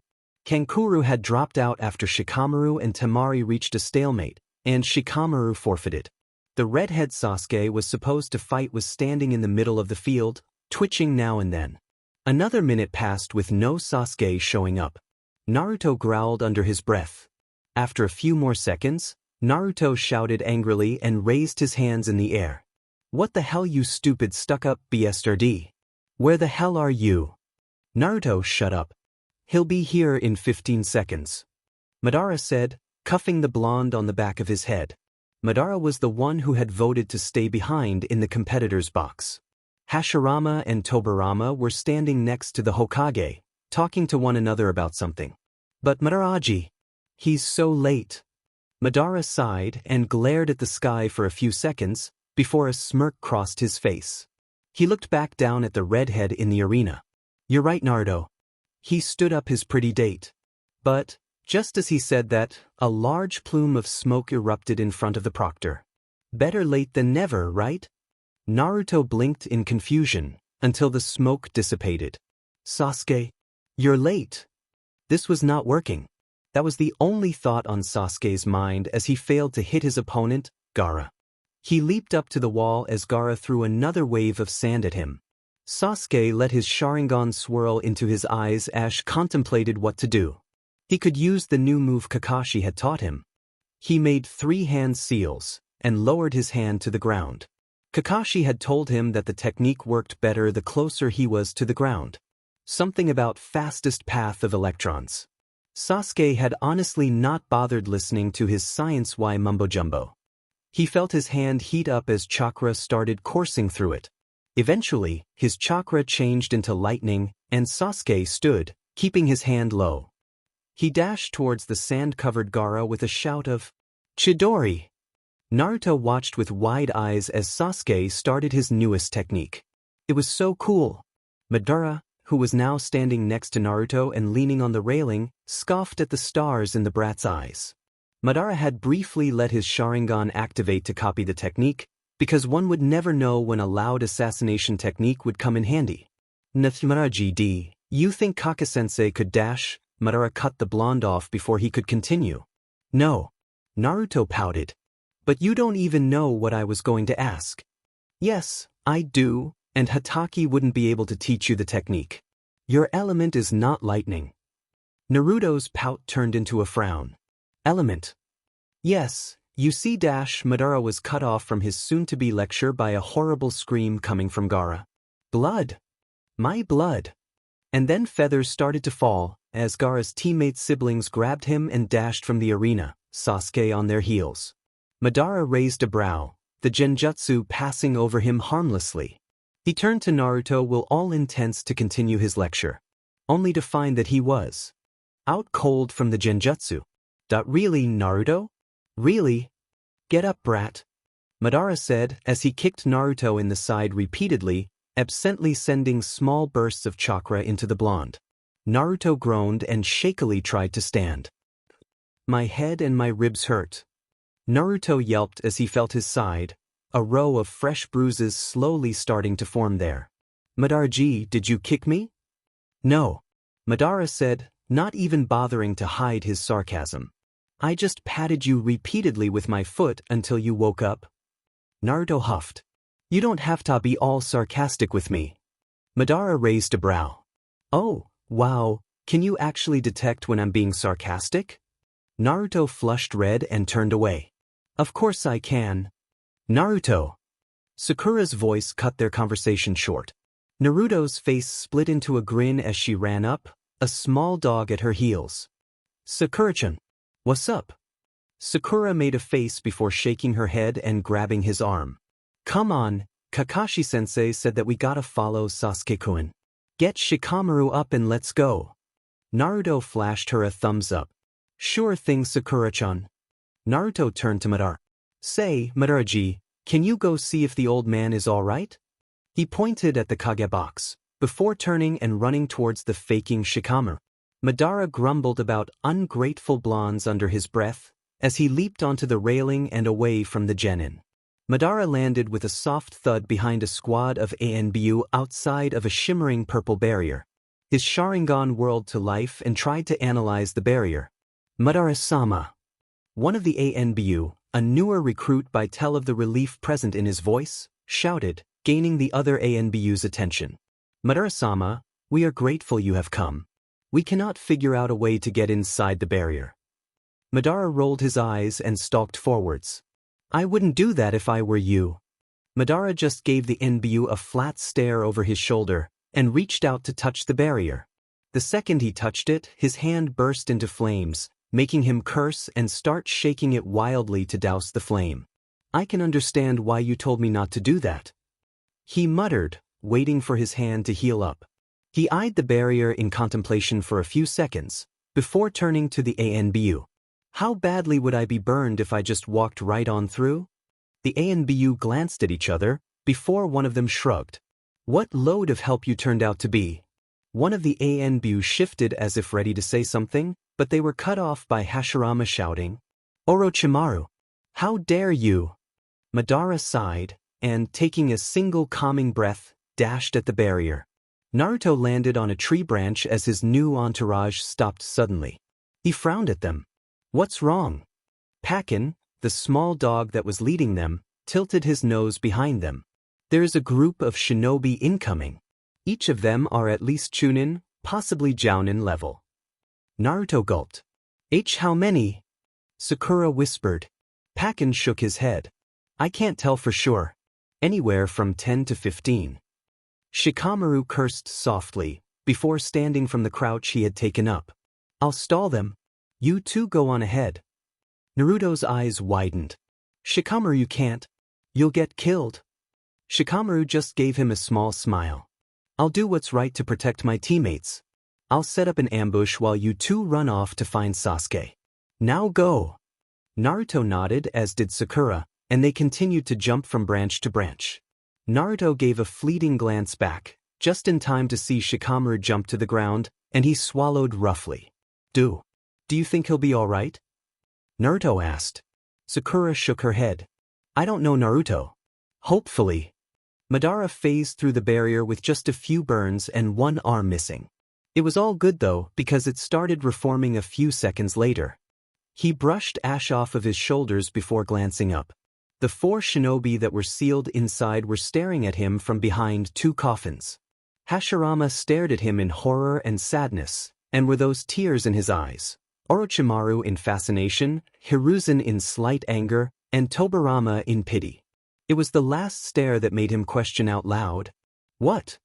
That single question made Orochimaru chuckle. Madara, get out of here! Hashirama shouted, making Madara raise a brow. He'd be one hell of an asset here. Why would Hashirama want him gone? The coffins slowly started to descend into the ground as its occupants stepped out. Madara's attention landed fleetingly on the redhead who stepped out of coffin number 1, and focused entirely on the man stepping from coffin number 2.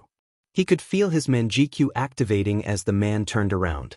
Madara's eyes never left the man as he stepped towards him, onyx eyes wide in childish glee. Madara let out a snarl as Orochimaru chuckled again. How dare you! Madara appeared in front of the Sannin, only to get a fist in the face courtesy of him. Madara flew back, and was stopped from slamming to the barrier by Hashirama. Madara growled and stood. Madara, just go. We can take care of things. Hashirama shouted, desperation lacing his voice. Madara shook off Hashirama's with jutsu and walked deliberately towards him. Izuna! Madara felt his eyes burn from the chakra that pooled there. Dimmin that vile snake Bisudi to the deepest pits of hell. He thought, raising a hand to touch his cheek, where his brother had punched him at the beginning of their battle. His brother, who had hazy, unfocused eyes from the kunai Orochimaru, had plunged into the back of his skull. His eyes flickered over to Hiruzen and Tobirama. They both decided to take on Orochimaru together, leaving him and Hashirama to their respective personal battles. Speaking of the first Hokage, Madara flicked his eyes to the brunette. He was fighting off tears as his opponent rushed him. If there was one thing good about this Edo Tensei bout, it was that Madara was not fighting her. Because Uzumaki Mito was one hell of a Fuinjutsu master, and she knew how to use her skills in battle. Naruto landed on a branch as something flew at him, just missing him. He turned his head slightly and spotted a kunai that was glistening with some weird purple liquid buried into the tree behind him. He reached out to run his hand over the liquid. It's poison, Naruto! Don't touch it! Sakura shouted, and Naruto quickly retracted his hand. A chuckle echoed around them. Heh, you're not as stupid as you look. Naruto's head snapped up, only to see Gaara's brother, Kankuro, perched on a branch a few meters up. Naruto shouted and pointed at him. It's Catboy! Kankuro twitched and glared. What did you call me, brat? Naruto blinked. Hey, that's exactly what Ero Sennin says to me. D'you know him or something? Kankuro raised a brow. I have no idea what you're prattling on about. He reached behind him and pulled the puppet off of his back. Get ready to face the might of my Karasu. Naruto frowned as the bandages surrounding the puppet fell, revealing a rather human-looking puppet. I dunno, that's a stupid name for a human-looking puppet. Why'd you call it Crow for? I didn't call it Crow. Its name is Karasu, and the legendary puppet master Sasori named it. Naruto shrugged. Never heard of him. Must not be so legendary if the awesomest genin in the world has never heard of him. Kankuro was about to respond when someone new interrupted them. Uzumaki-san, Haruno-san, please go ahead to Uchiha-san. I'll take care of him. Shino said, appearing from out of nowhere, making Naruto screech. What the hell, Shino? You scared me. Don't just appear like that. Shino turned to Naruto. I am sorry. Next time I will announce my presence before speaking. Naruto shuddered. So creepy. Shino pretended not to hear Naruto, and gestured for them to continue. I can manage him. Please continue on. Naruto and Sakura nodded, before launching themselves forwards to continue following Pakken. Shino returned his attention to Kankuro. Now. He raised a hand, and his colony of insects started leaking out. Shall we fight? Hashirama pouted as he pulled yet another punch. It just wasn't fair. This was his wife he was fighting. She was the one who kept telling him not to hit girls. And besides, would he hitting her count as domestic abuse? Even if she's being controlled by some snake freak? Hashirama leaped away as his wife tried once again to place an explosive seal, of her own design no less, on him. He just couldn't do it. This isn't fair. He whined, and he knew that Madara had just rolled his eyes. Mito raised a brow and glanced at Orochimaru, who was facing away from them, and smirked before placing a finger at her mouth in a shushing motion. Hashirama was getting real confused. Weren't her eyes unfocused just a few seconds ago? Mito, dear, you've really let yourself go. She sassed quietly, still smirking. Hashirama felt his heart soar. Mito, my love, it's been so long. He ran towards her for a hug. Shoo. She slammed a hand onto his mouth and peered over his shoulder at Orochimaru. Dear, I'm trying to keep my free will a secret. Do me a favor and shut up for a bit. Hashirama grinned at her. Anything for you, Mito? Naruto skidded to a stop on the ground. Pakken had suddenly stopped running, nose raised. Pakken sniffed the air before a low growl rumbled out of him. Pakken? What's wrong, boy? Naruto asked, creeping closer to the dog.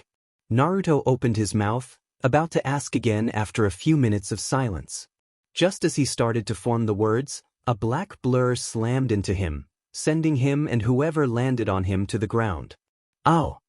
Sasuke-kun! Sakura shouted. Naruto heard a groan come from above him. Sasuke lifted his head and sked. Damen, he's strong. He muttered, before he noticed Naruto below him. Oh! He quickly got off of the blonde and dusted off his shirt. Hey idiot, why are you and Sakura here? Naruto grumbled obscenities under his breath, and stood. Kakashi-sensei told us to come and get you. The village is under attack. Naruto shouted. Sasuke blinked and looked back towards the village. That explains all that smoke, he said, before returning his attention to the blonde.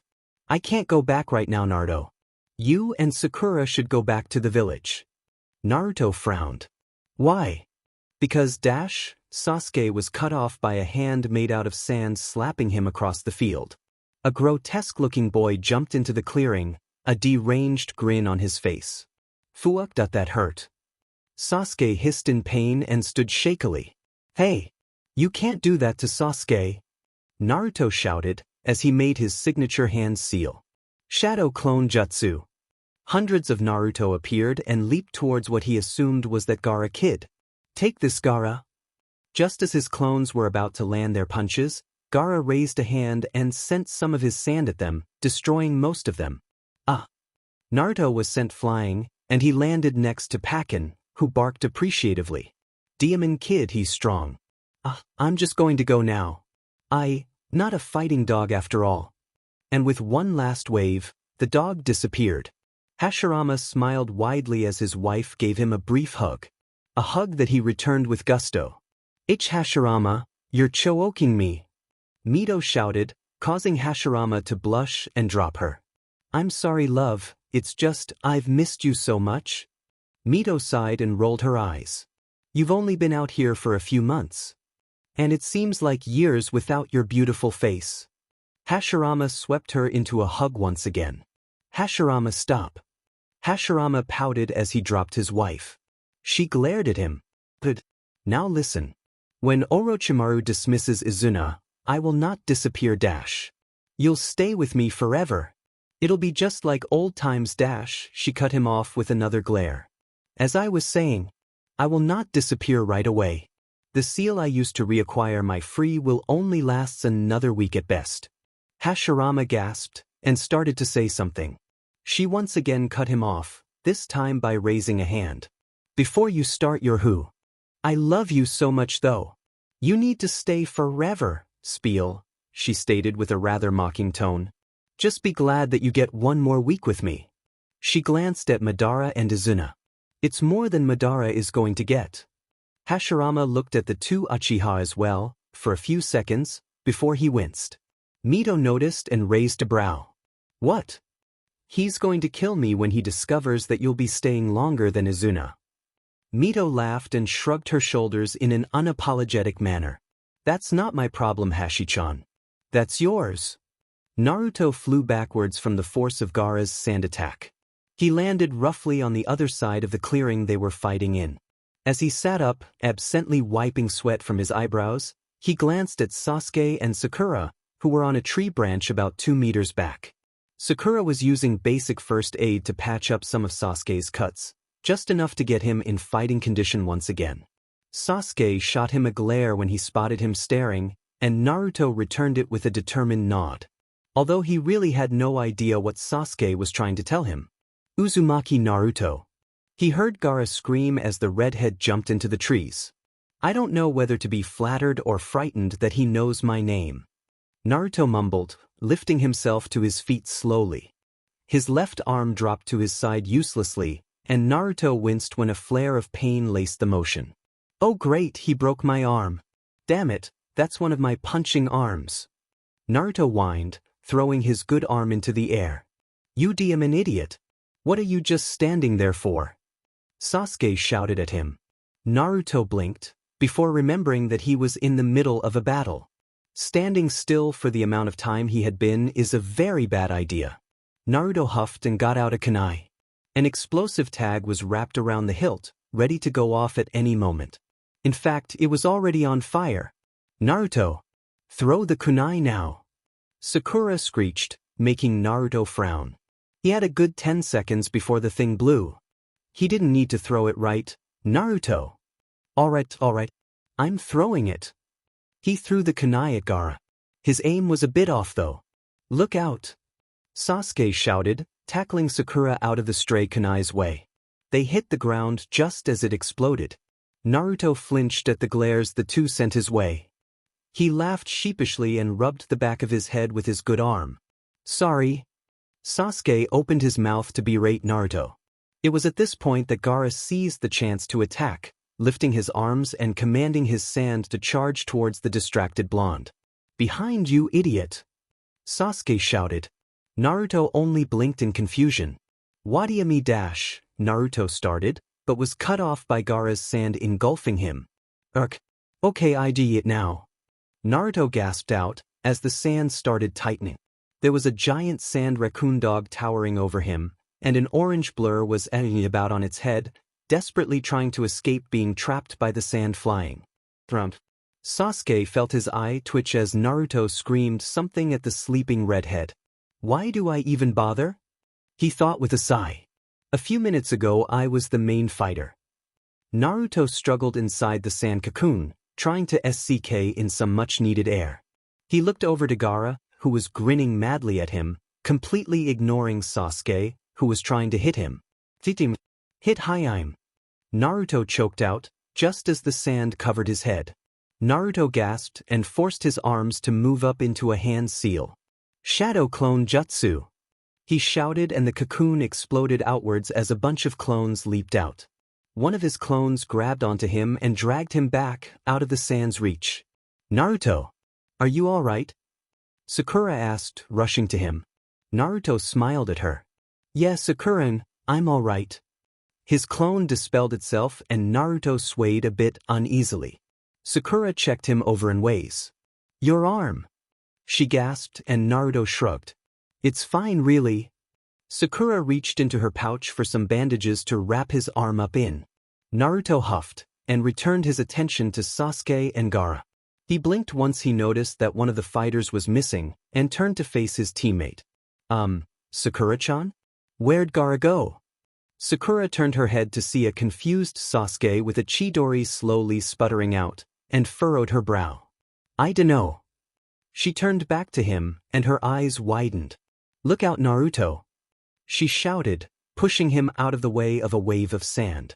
Naruto landed on the ground with a grunt, and quickly stood back up, only to see Sakura pinned to a tree a few meters away. Sakura-chan! He ran to her and attempted to pull the sand off of her. As he did so, he heard Sasuke shout out in pain. He twisted around, just in time to catch the Uchiha that was flying towards him. Sasuke, what happened? Sasuke gave him a flat stare as Naruto carefully dropped him. Sasuke muttered something under his breath, and tried to stand back up. Well, Uzumaki Naruto. Fight me. Gaara growled across the clearing. Naruto's head snapped up, and he glared. Hey, you can't do that to my friends. Friends? Friends are useless. Naruto scowled at the redhead and stepped around the downed Sasuke. No, they're not. Naruto took a deep breath before continuing.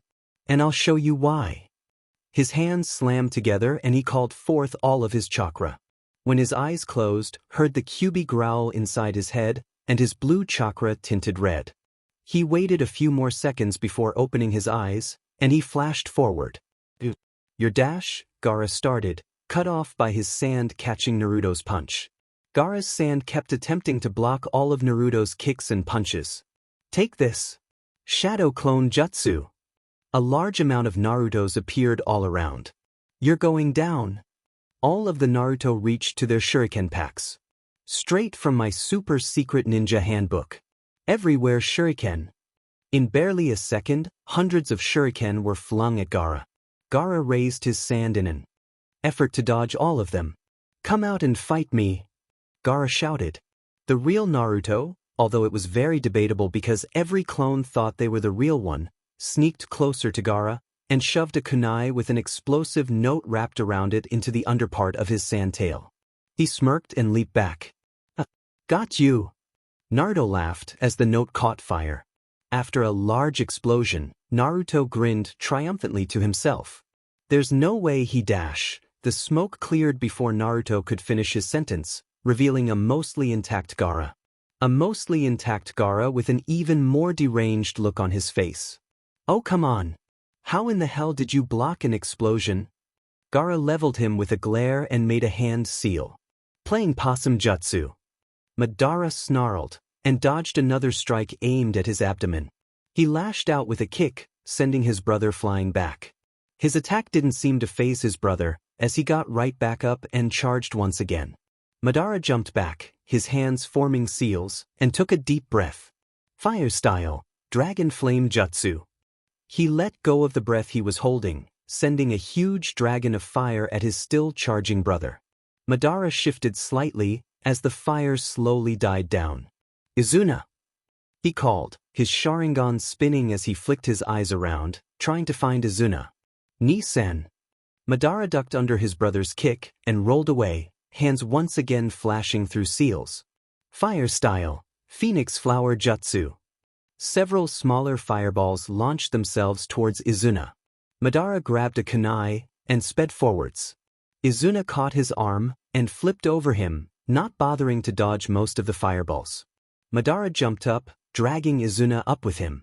He twisted midair and slammed Izuna into the ground, quickly forming another set of hand seals.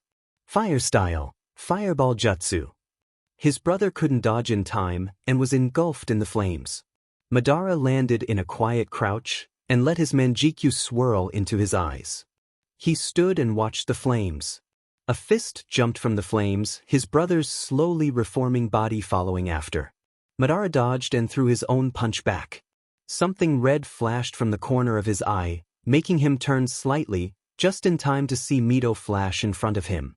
She slammed a piece of paper on his brother's forehead and shouted, "Seal!" Hashirama smiled once again at Mito, as she dragged a brush quickly across a small piece of paper. She was muttering under her breath about the seal she was creating. "Mito-chan?" Hashirama asked, gaining a raised eyebrow in response. "Since you have a week more." Her head snapped up, a frown on her face. "Hashirama, what are you playing at?" Hashirama smiled a little wider. "Well, since you have a week, I was thinking that maybe you could create a seal that lets you stay forever?" Mito stared at him in silence, before sighing and returning to the seal she was working on. Hashirama blinked and frowned to himself. Mito. Hashirama, it's not that easy. I'd have to create that seal from scratch, and even then, I do not know exactly how this Edo Tensei jutsu works. It would take me far longer than just a week to make such a seal. Her frown deepened. Even if Tobirama and I worked together, it would take longer than a week. And Tobirama would know better than anyone how this jutsu works. Her brush was moving slowly over the paper. Hashirama gazed at her in sadness. But if we had another seal master helping? Mito raised a brow again. Hiruzen told me about his student Jiraiya. He's a bit of a master himself at sealing. Hashirama glared at the ground. Although he's terrible with children. What happened? Mito asked, an amused glint in her eyes. He threw your... Hashirama frowned in thought. I think he'd be your grandnephew. Anyways, he threw your grandnephew Naruto over a cliff edge to get him to use the Kyuubi's power to summon a toad. Mito giggled. That's not how I would have gone about it, but it did work out, didn't it? Hashirama nodded. Yeah, but it was horrible. Naruto's mine, Tobirama's, and Madara's summoner, you know. It was a dash. Mito stood suddenly, cutting him off. A tale for another time. I've finished. She held up her newly created seal. I'll be back in a second. With that she flashed towards Madara and Izuna. Mistake. Hashirama finished lamely, and watched as she slammed the paper on Izuna's forehead. Seal. Tobirama glanced over at Madara, making sure he was still going strong, before looking over to Hashirama. He wasn't all that surprised to see Mito working on a seal instead of fighting her husband. She was an Uzumaki after all. One of the best seal masters he'd ever met too. He returned his attention to the fight he was participating in. He flicked his wrist, sending a kunai at Orochimaru, and dashed after it. The Sannin deflected the kunai back at him before ducking underneath of Hiruzen's staff, flying through hand seals. Wind-style dash. The snake took a breath before continuing. Great breakthrough. Hiruzen jumped back, landing behind Tobirama, who was flashing through his own hand seals. Water-style water wall. A large wall of water shot up in front of the two, just as the wind attack reached them. Tobirama-sensei. Hiruzen said, drawing a nod from the former Hokage. I have a plan, but I need you to distract him. Tobirama looked back at Hiruzen's determined face, and gave a brief head tilt. I see. I hope it's not anything rash. You're not as young as you once were, monkey. A smile crossed the third's face. Neither are you, sensei. Tobirama clapped his hands together, making the water wall drop. He launched towards the Sannin, who had gone on the defensive. Hiruzen stared after him, before giving a soft sigh. Forgive me, Tobirama-sensei.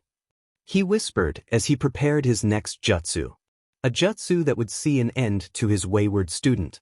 Madara's eyes widened slightly as his brother crumpled to the ground, his once emotionless eyes filling with deep regret. Izuna looked at him and gave a smile. Thanks for the... but... and I.san. Izuna choked out, before his skin started flaking off, and a bright glow surrounded him. The glow dimmed after a moment, leaving a teenager's body where his brother's once was. Madara stared at the now foreign body. Izuna. You're welcome. He mumbled before turning to Mito. Uzumaki. He said, inclining his head. Mito gave him a smile. Uchiha. She looked over his shoulder, where he knew Hashirama was standing. I'll be sticking around for a week. Blame Hashirama. Madara glanced at the body once again before smirking. No matter. You helped Izuna rest peacefully again. I don't mind that you're sticking around for a bit longer. He said, turning to a relieved-looking Hashirama. Besides, Hashirama needs you to DSPLN him. He's been... Madara's smirk widened.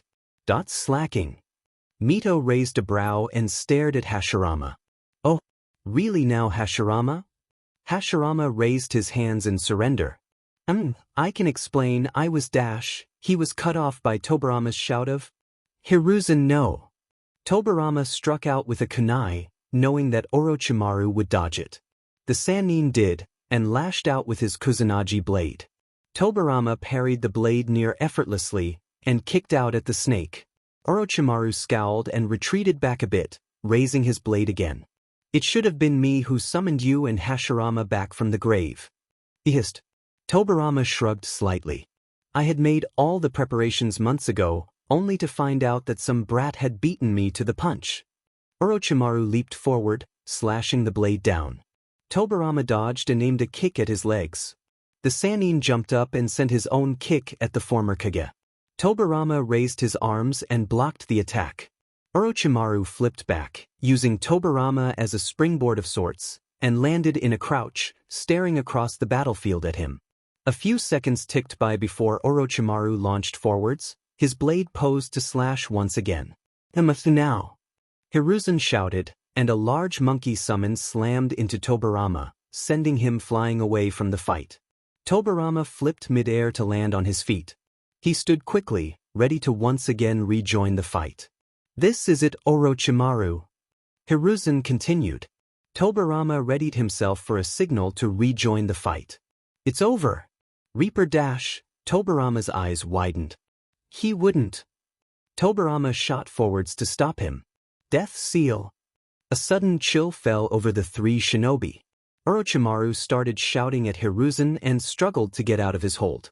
Tobirama froze a few meters from the two, as a vague shape started forming behind Hiruzen, a shape that made Orochimaru struggle even more. No. He whispered, taking a step towards the slowly weakening Hiruzen. Orochimaru. If I can't take your whole soul. Hiruzen gasped, staring at his frantic student. I'll just take your ability to use jutsu away from you. No. No, you can't do that, old man. Orochimaru screamed, his arms jerking wildly before falling useless to his sides. No. My arms. Dean, you old man. Dimin you. Hiruzen smiled and staggered back. Done. Hiruzen, no. Tobirama shouted and shot forwards again, catching the dying Hokage before he hit the ground. Sound 4. It's over. Take me home. Orochimaru yelled, and then the barrier fell as he disappeared with a plume of smoke. Hiruzen. Hiruzen smiled at him. You old fool. Sorry. But I'm finished. I'll see you again soon. Hiruzen's eyes slid closed. As he prepared the Reaper Death Seal, Hiruzen looked over at his one student. Orochimaru seemed to still be in great fighting condition, as did Tobirama. But his sensei appeared to be holding back, probably knowing that Hiruzen wanted to be the one to land the final blow. Orochimaru was his student, and Tobirama respected his unsaid wish to deal the final blow. But as Hiruzen stared over at Orochimaru, hands shakily making their way through the painful seals that ended his successor, he felt his heart clench, much like it had all those years ago, when he first had the chance to end his student. He grit his teeth and started on the final string of seals. Now! He shouted, shooting forwards towards his student, as his monkey summon slammed Tobirama away from the battle. As he had hoped, Tobirama landed a significant ways away from him and Orochimaru. Hiruzen latched onto his student, ignoring the blade that nicked his side when it dropped from Orochimaru's grip. This is it, Orochimaru. Hiruzen growled as he activated the jutsu. It's over. Reaper Death Seal. He felt chakra gather behind him, before something freezing cold shoved its way through his abdomen and into his students. Orochimaru started to struggle, but Hiruzen held tight. His heart clenched once again when he spotted the fear hidden in his student's eyes. He felt his soul being tugged out behind him, and with a glance down, he knew that the snake's soul was being pulled out as well. He tightened his grip as the Sannin struggles became worse as he glanced down as well. His student started trying to pull his soul back in, his hidden fear now clearly displayed, and hissed and growled at him, though Hiruzen didn't pay attention to the many death threats coming from him. Sensei, what are you doing? Orochimaru whispered, barely loud enough to hear. Hiruzen's heart felt like it was tearing into itself. But then, as his student called him sensei out of fear for his life, he realized something horrific. He couldn't do it. He couldn't end his student's life. He couldn't do it back then, and now, when he had the perfect chance because he wasn't exhausted yet his student was, he still couldn't. But it wasn't like he could stop his jutsu. He glanced down at the soul in between them. There was one thing he could do. He could stop Orochimaru from ever destroying anything ever again. Orochimaru, if I can't take your whole soul, Hiruzen gasped, staring at his now frantically struggling student. I'll just take your ability to use jutsu away from you. He felt a shift behind him, and then his student and Tobirama screamed at him, and Orochimaru's hands fell useless to his sides, slowly blackening. Hiruzen let go of Orochimaru and staggered back, before beginning to fall to the ground. He was caught before he hit the ground. He vaguely heard Orochimaru calling for retreat. Tobirama stared down at him, scolding him for his stupidity. Sorry, but I'm... He took a breath and smiled a bit wider at his sensei. Finished. I'll see you again soon. He felt his eyes slide close, and the last thing he heard was a soft sigh above him. Tobirama sighed as Hiruzen's eyes closed. He gently lay the man down on the ground and whispered a soft prayer for him. He heard feet pounding towards him, and he began to neatly arrange his once student's body into a neater position, more befitting of the dead. Tobirama. Hiruzen's? His brother asked, sorrow clear in his tone. Tobirama nodded and stood. He turned to face the three behind him. Yes. The third Hokage has fallen in battle, he said, ignoring the ANBU who rushed forward. Hashirama stared down at the smiling body and leaned onto his wife. We should have been there to greet him in the afterlife. Where is Orochimaru? Madara asked, changing the subject, knowing that Hashirama might go into a depressed state at this rate. Tobirama tensed and looked around. He was right there. He called for a retreat, but his lackeys couldn't have gotten him out before the ANBU arrived. They were right outside the barrier. Tobirama sent out detecting chakra, prodding close signals. Madara's Sharingan whirled to life, morphing quickly into the Manjikyu, and he looked around, analyzing what little chakra in the air he could. There was a transportation jutsu used. One similar to the body flicker, only it was used for multiple people at once. For in those corners, he pointed at the corners of the roof. And one for right next to Hiruzen. That was Orochimaru. Can you tell where they went? Madara shook his head. Whoever set this jutsu up, they must have had extensive knowledge of the Sharingan. I can't tell with the regular Sharingan, but with my Manjikyu, I can say that they went somewhere to the east. After that, I'm afraid that the trail is gone. Madara said, turning to look in the direction he claimed. Hashirama sked from beside him. So we can't even get even with the brat for Hiruzen's death. Hashirama muttered, prompting a raised eyebrow from his brother. Hashirama. Tobirama walked up to his brother and patted his shoulder. Next time, brother. For sure. Naruto stared up at the large beast in front of him. The beast was laughing maniacally as it stomped on trees, slowly making its way to the village. He didn't know what to do. How did he beat this one? This was a freaking tailed beast. He was 12. Naruto, do something. Sasuke shouted from where he was trying to free Sakura from the sand. He was exhausted himself from using too many Chidori and unable to fight Gaara any longer. But Sasuke, look at it. Naruto screeched, pointing at Shikaku. I can't fight that. Just do it. We'll. Sasuke trailed off, trying to think of something to motivate the blonde. We'll go to Ichiraku's after this. Naruto's eyes lit up and a grin spread across his cheeks. He hadn't had Ichiraku's in forever. Well, he did have some right before his fight, so it had only been a few hours at the most, but still. He was starving. His stomach growled loudly.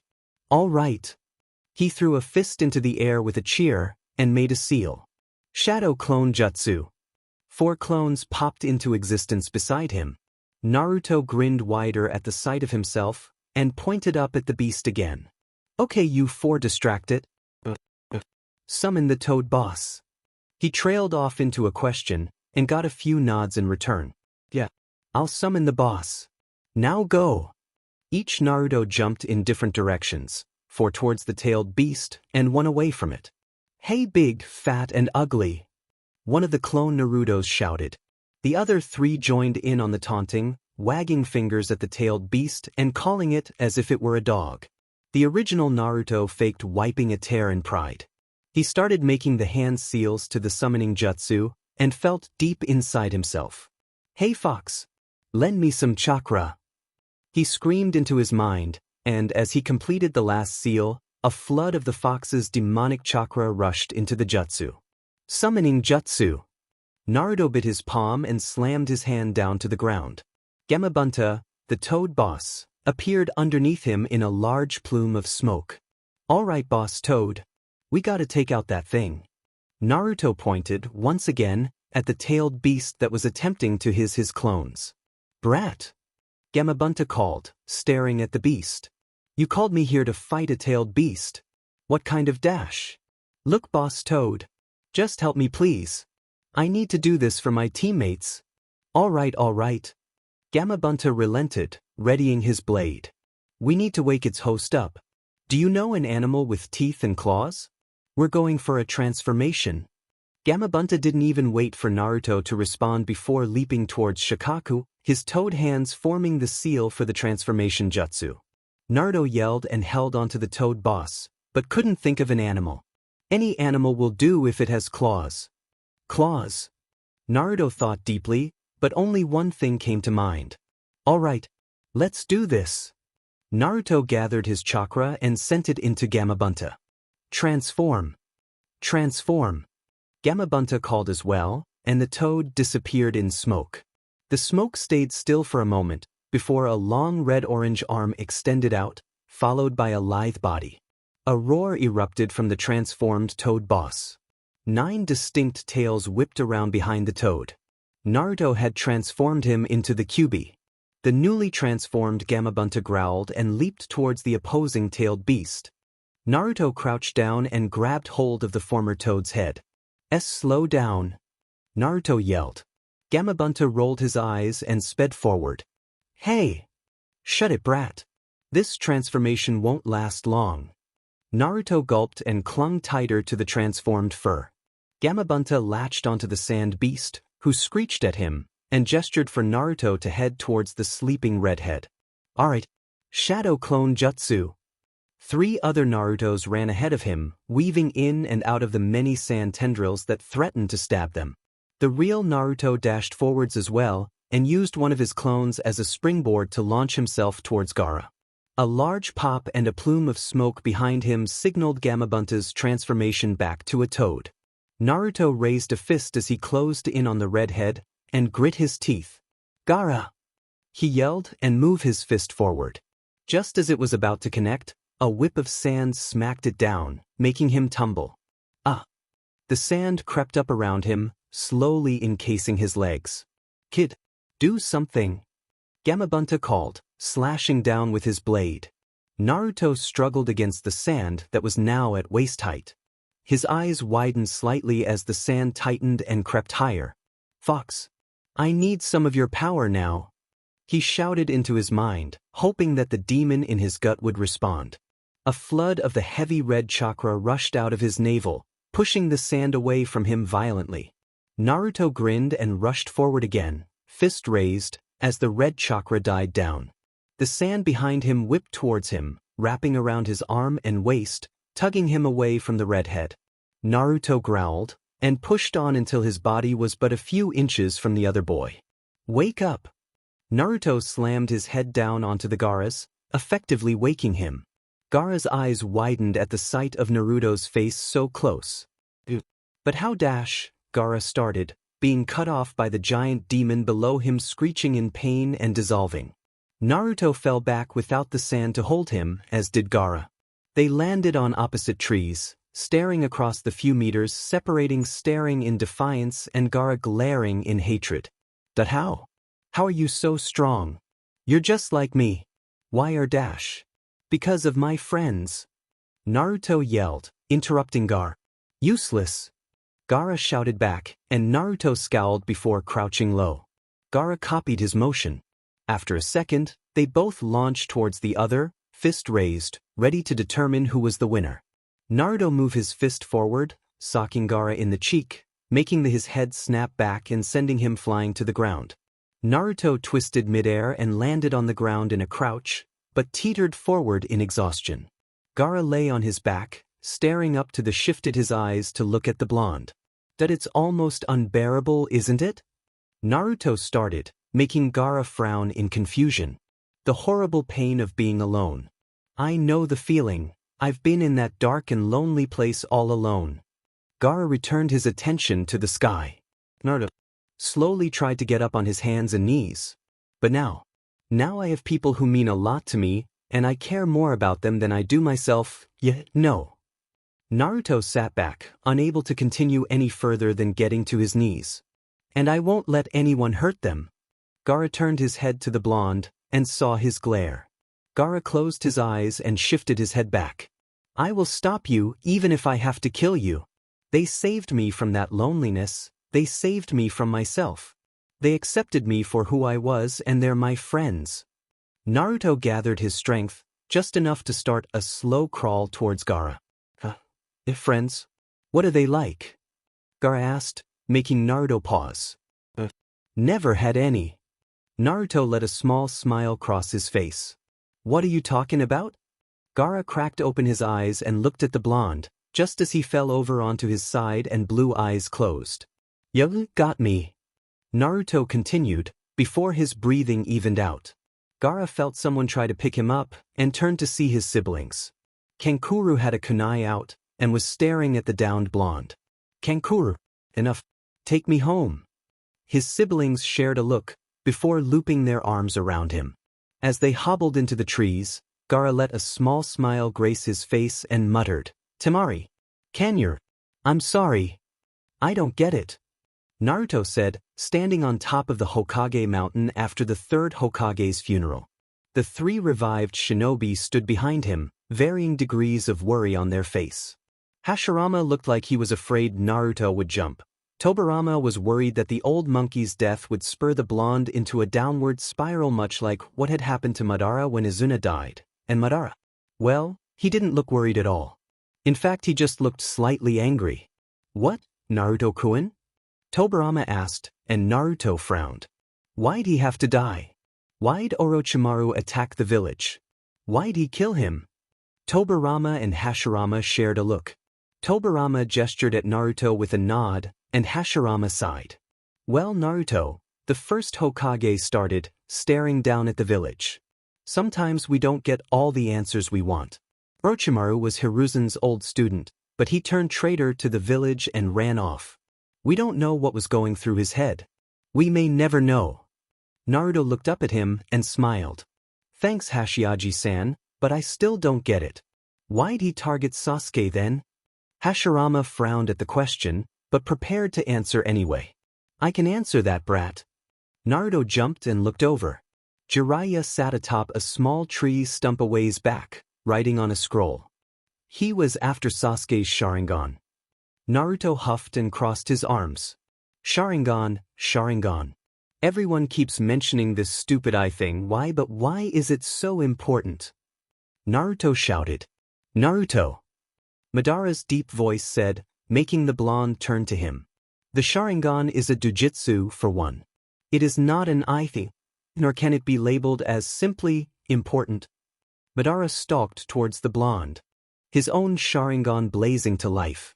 It is a dying Kekai Genkai or bloodline limit, making it much more than important. There are 4 people on this earth right now who can use it, including me. Naruto winced at the older ninja's patronizing tone. It can copy jutsu, make the user see into a brief future, and that's just the first tomo of the first stage. Naruto dropped his gaze to the floor at the Uchiha stare. The Uchiha clan massacre had wiped out every single user. I'm sorry, Madara-aji. I didn't mean dash. It's fine, Naruto. Watch what you say next time. With that, Madara turned and walked off. Naruto followed him with his eyes until he was gone. Hashirama patted his shoulder. I didn't mean to hurt his feelings. I swear. We know Naruto. Tobirama muttered, before returning his attention to Jiraiya. Jiraiya cleared his throat and stood. Naruto, I need you to come with me on an important mission. Naruto visibly brightened at the prospect of a mission. We're going off to find my old teammate, Tsunade. She's dash. He was cut off by Hashirama jumping up and down in excitement. This is going to be great. Hashirama shouted. I get to see my little grandbaby again. Jiraiya blinked. Sir, you do know she's not a baby anymore, right? Of course I do. Hashirama shouted. Jiraiya made to continue, but Naruto cut him off this time. Let's go now. Naruto cheered, rushing off, making the elder shinobi follow him. Madara strolled down a street near the front gates about 15 minutes later. There was this excellent tea shop around here, but he couldn't remember which street it was on exactly. As he turned down what he hoped was the right street, a flying blonde blur crashed into him and gave him a hug? Madara blinked and looked down, only to see shining blue eyes and a wide grin. Naruto! Madara raised a brow as the blonde jumped off of him. I saw you walking off when me and the pervy sage and the Hokage-samus were gonna leave for a mission, and I wanted to say bye, 'cause we're gonna be gone for like a month. Naruto shouted quickly, gesturing over to the gates. Tobirama and Hashirama were loitering next to Jiraiya, watching the two of them. But I gotta go now, so bye. Madara blinked once again as the blonde ran off. He shook his head and continued down the road. As he walked, he analyzed the conversation between him and Naruto. Did he say a month? Madara thought, before a smirk emerged on his face. On second thought, I could go for a better drink than tea now. As he made his way to the bar on the next road over, he spotted a familiar face in the crowd. Not that it was familiar in the way that he knew who it was, but familiar in the way the person's cheekbones curved high and the way dark onyx eyes scanned through the crowd. Madara frowned as his eyes followed the two men in the black cloaks. Are those clouds on them? He thought with a shake of his head. His Sharingan whirled to life once again, and he set about following them. For real. After all, he muttered to himself, a sneer marring his face. How often is another Uchiha in town? The two previous Hokage had just stepped past the gates, following Naruto and Jiraiya, who had taken the lead, when they were stopped by a shout. Hashirama! Hashirama stiffened, and slowly turned back to the village. His beautiful wife was stalking towards them, anger rolling off her in waves. Mito-chan! Hashirama laughed nervously. They had spent a lot of the past 3 days since the invasion, catching up, in private. Mito had holed herself up in one of the empty rooms in Naruto's apartment complexes, tinkering with several seals to see if she could bring herself back to life. Hashirama gulped as the redhead neared. Hashirama! I spend a few hours making seals and you decide that you can just take off on a mission and not alert me. I should have you cast dash. Hashirama cut her off before she could finish her sentence. Mito! I'm going to see Tsu-chan. You should come too. The anger surrounding Mito vanished in an instant. Tsu-chan? You mean Tsunade-chan? Hashirama nodded.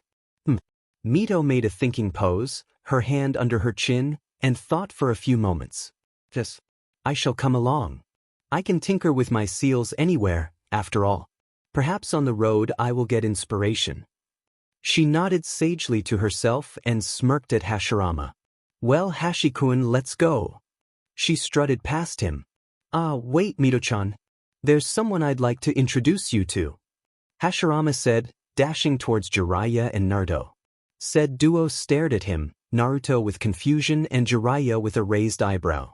Sorry, Jiraiya, I'm borrowing Naruto, okay? Without waiting for a response, he grabbed the blonde's hand and started dragging him back to his wife. Dear, who is this? Mito asked, staring down at Naruto. He looks familiar, the way his cheeks are so full.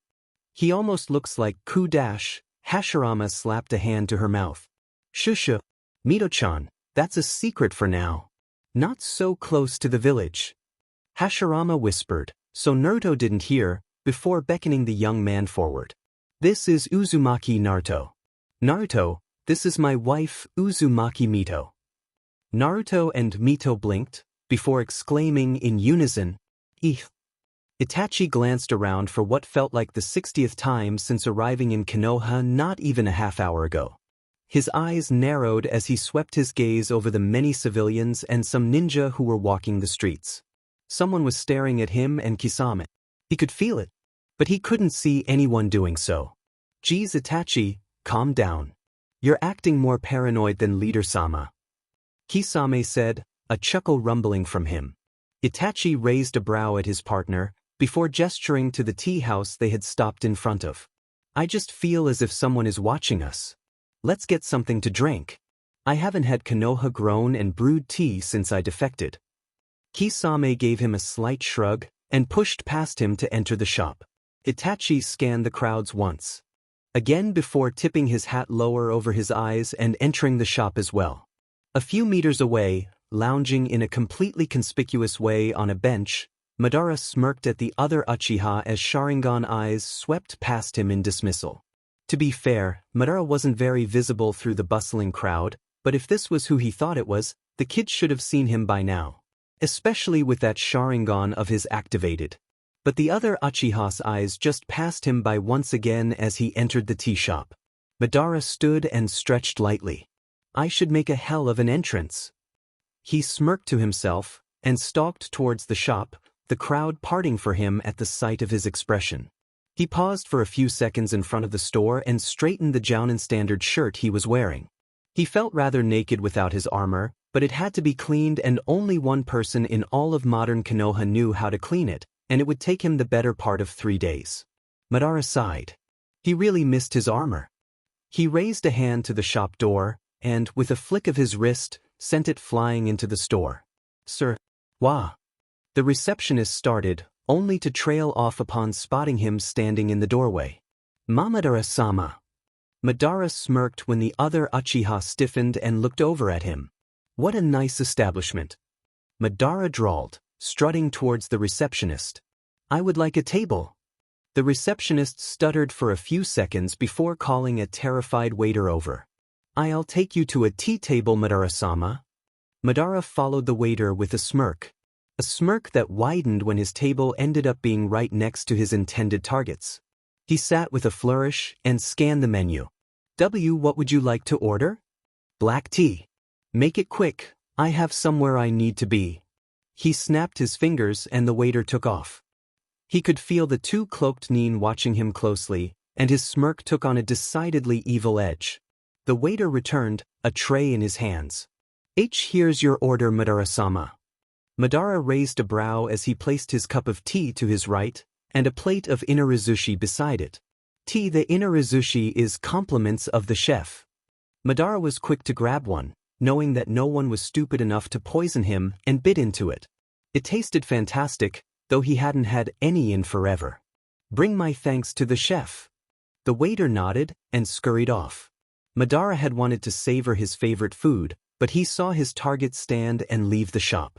Madara sighed once again, and downed the scalding tea before grabbing the remaining inarizushi and sweeping from the shop. He was pretty sure he had left some ryo on the table to pay for the meal, but even if he hadn't, it wasn't like he would visit the shop again. Madara looked over the crowd and spotted his targets walking off toward the river that ran through Konoha. With a smirk, Madara set about following them. Madara leaned against one of the few trees dotting the riverside, watching as two foolish Jounin started a fight with his targets. He briefly considered jumping in to help, but smashed the idea when Kakashi showed up. He knew that both cloaked nin had spotted him and were tensed for the moment he joined in. He also knew that Kakashi had seen him as well, but was diligently ignoring him in favor of preventing the other two foolish Jounin's deaths. Seriously, who used genjutsu against an Uchiha with the Sharingan? Madara rolled his eyes as Kakashi took the fight onto the water. Madara sighed again, and started towards them. At the rate they were going, Kakashi would be out for good before he got his revenge for that stupid assassination attempt all those months ago. He leaped onto the water, landing beside the now kneeling Kakashi, and frowned down at him. Kakashi sked and looked away. Madara, what are you doing here? I thought you were with Sasuke. Madara gave him a flat stare. Sasuke-kun can look after himself for a few hours. He's not that bad. He's a moody little brat. Kakashi mumbled, before he fell forwards, unconscious. And by the looks of it, it was caused by the Tsukuyomi. Madara whistled appreciatively. He had to admit, the younger Uchiha before him was quick with that Manjikyu of his. However, Madara thought, his lips tugging into a sneer. Nowhere near my speed. He returned his attention to the Uchiha before him. Well, Madara started, widening his arms into a mocking gesture. Shall we dance? His sneer morphed into a smirk at the slightly defensive change in the younger shinobi's stance. Itachi-kun. Itachi ducked under a kick and sked, before lashing out with his own kick. His Sharingan swirled madly in his eyes as Madara disappeared from his view. Acting on instinct, Itachi jumped up, forming hand seals as he went. He made the final seal as Madara reappeared right where he was last, and took a deep breath. Fire style. Fireball jutsu. Madara dropped down into the river as the fireball passed over him harmlessly. His manjikyu spun lazily as he waited for the fire above him to stop. He began making seals as the fire started lessening. He leaped out of the water the second the fire stopped, and brought his final seal to his mouth. Fire style. Dragon flame jutsu. A large dragon made of fire burst from his mouth, and launched at the still airborne Itachi. Itachi's eyes widened briefly as he made a single seal. Shadow clone jutsu. Itachi used the clone that appeared as a springboard and kicked off towards the river. The fire dragon engulfed the clone. Itachi sked again as he landed on the water, a few meters away from Madara. He gave Kisame, who was fighting rather evenly against Guy, a glance, before returning his attention to his ancestor.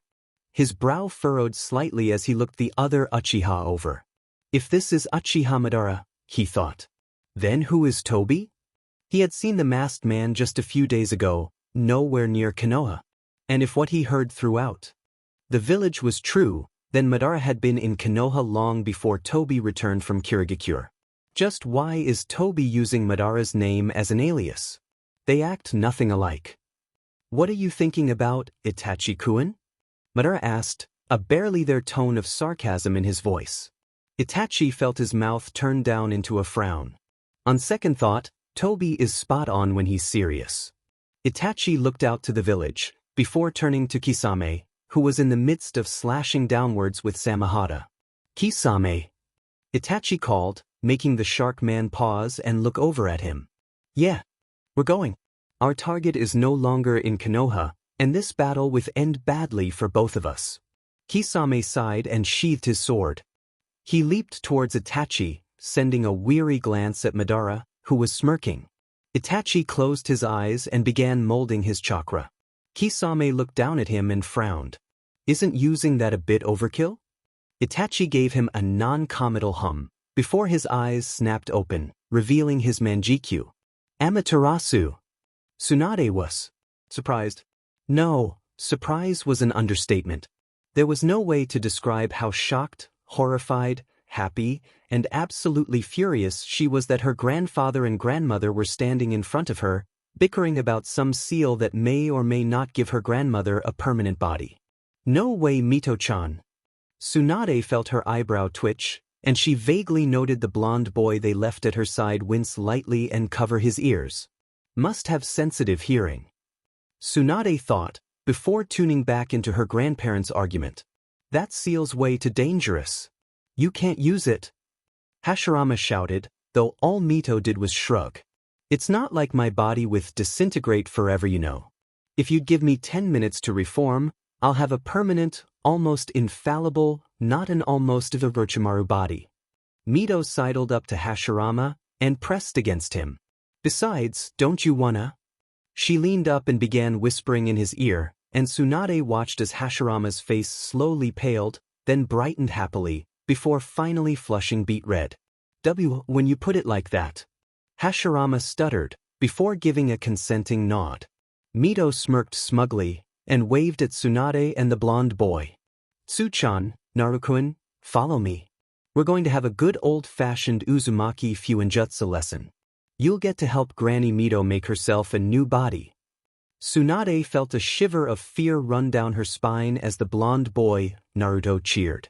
Naruto ran up to Mito and began questioning her all about the lesson, and, while her grandmother was seemingly distracted, Tsunade attempted to inch away from them. She had had enough of Uzumaki Fuinjutsu lessons when she was a young kid. She definitely did not need any more. Perhaps Orochimaru's offer was still open?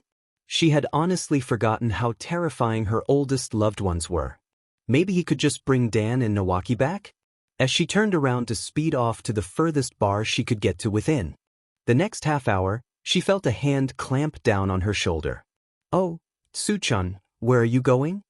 Tsunade could swear that her grandmother took pleasure in seeing her stiffen like a board and stutter out a response in fear. Because that smirk on the redhead's face was anything but nice. Tsunade bit back a whimper. "Please, God, don't do this to me."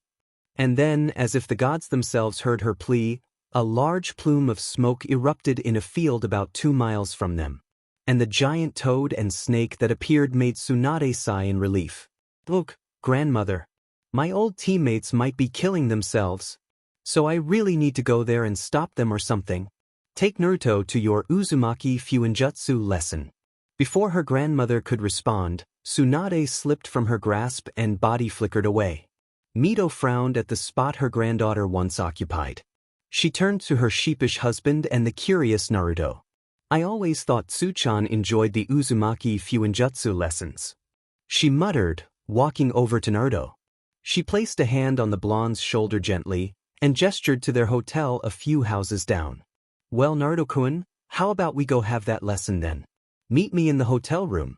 I just need to get some paper. I'll be there in 15 minutes max." Naruto cheered again and ran to the hotel. Mito watched him with a semi-smirk on her face. Oh, he was happy about it now, but Uzumaki Fuinjutsu lessons were a torture in their own right. She sighed happily and turned to her husband. "Hashirama-kun, where is your brother and that white-haired pervert?" They said they would go check out the other side of town for Tsuchan or her assistant. Though, knowing Jiraiya-kun summons toads, I bet they're fighting over there. He pointed at the fighting summons. Mito frowned over at the animals. Then she smiled at her husband. "Well, if Tsuchan really needs to be there, I guess you can help me with the lesson." Hashirama gulped as her smile turned decidedly evil and she grabbed his hand in an iron grip. "Now, come along. We don't want to keep Naruto-kun waiting." Hashirama trailed a little ways away from his wife, carrying 2 large bags filled with special seals, only paper and far too much ink than what he believed necessary. Mito had taken all of 15 minutes to secure everything she needed, which surprised Hashirama because she usually took, 7 times as long. "Hashirama, dear, do try to keep up. We've left Naruto-kun all alone for far too long." He sighed. "Yes, honey." Hashirama adjusted his grip on the bags and sped up to match his wife's speed. Hopefully Naruto didn't get into too much trouble. Hashirama felt his eyebrow twitch. He and Mito had arrived at the hotel, just in time to see Naruto chatting excitedly and ready to walk off with a known S-rank criminal. Naruto looked over at them and grinned. Hashirama saw the criminal's eye twitch ever so slightly as his red eyes landed on them. "Mito-bachan. This is Itachi. He's Sasuke's older brother." Hashirama groaned as a malicious glint appeared in his wife's eyes. "Oh really?" Mito said, eyeing the Uchiha. "Well, does Itachi want to join in on our Fuinjutsu lesson?" "Fuinjutsu?" Itachi muttered, his eyes narrowing. Mito's smirk turned decidedly evil. "Oh yes, Fuinjutsu." Itachi began backing away at that point, making Naruto frown. "Where are you going, Itachi?" "Mito-bachan's super cool." Hashirama swore he heard Itachi mumble something that sounded more like super crazy, and he chuckled, which only drew a glare from his wife. Hashirama paled and coughed, trying to cover his chuckles. "Naruto-kun, I just remembered," Itachi started, his Sharingan whirling as he glanced at a window at the end of the corridor. "That I need to go see Sasuke real quick. I'll be back soon." And with that, the Uchiha was gone, the window down the hall now wide open. "Darn," Mito said, pouting at the window. He would have made a great test subject. Tobirama sighed as he dodged an attack by the white-haired medic Nin. The chakra scalpels the medic was using actually hurt him very much, which was why he tried to dodge everyone he could. Jiraiya was on top of a large toad and was trying to hit that weird snake-like man from the Chunin exams. What was his name? Tobirama thought, dodging another chakra scalpel. Orochimaru? Orochimaru? Something like that? Tobirama sped through a few hand seals before clapping his hands together. Water style. Water shockwave. He called out, and a large, spiraling vortex of water appeared. He moved his arm out towards the medic and the vortex exploded, sending a gushing wave at him. Tobirama jumped up once the medic leaped over the wave, and his hands flew through more seals. Water style. Severing wave. He took a breath before sending a high-pressure jet of water at the still airborne medic.